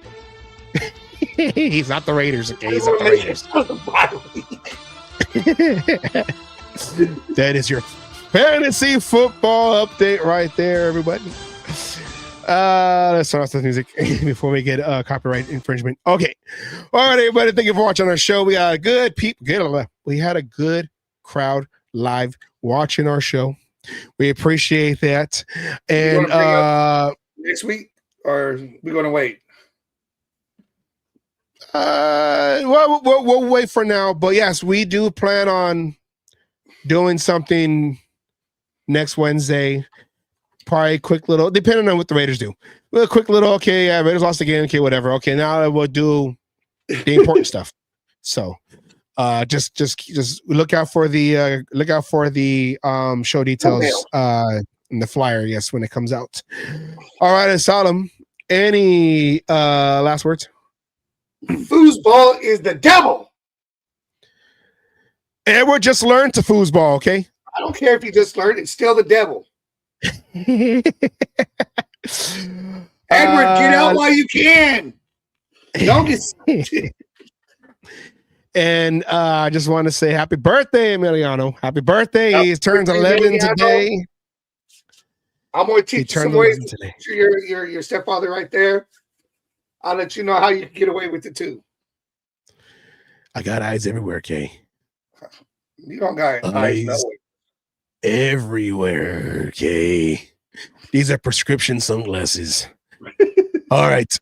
That is our show. If you missed CMN, we're going to post it right after because I got to go to a birthday dinner, which is Emiliano's. So everyone take care, and we'll see you guys on Friday as we talk about the matchup between the Raiders and the Broncos. Bo Nix is the truth. Do I say that? Do I say that as a joke or not? I don't know yet. I just know Geno Smith is not. We'll let you know next Wednesday. All right, that is our show. Appreciate everyone watching. Of course, thank you to Miss Peggy. That was a fun segment. Always appreciate her coming on, and she swings. I think she had fun today. So yes.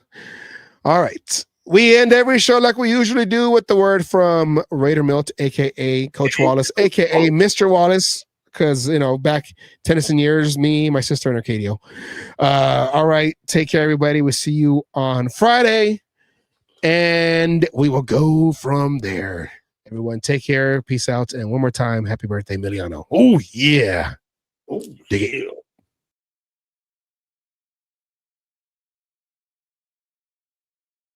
All you other NFL teams, your tailgates are weak. Your teams are weak. We might be down right now, but it doesn't take away the history. And all you Raiders out there need to know your fucking history of who the fuck you playing for and where the fuck you're playing. Damn it. Oh, and by the way, I won my last cage fight. Again, I'm still undefeated. And you NFL motherfuckers out there that you think you want some, come on and get some anytime.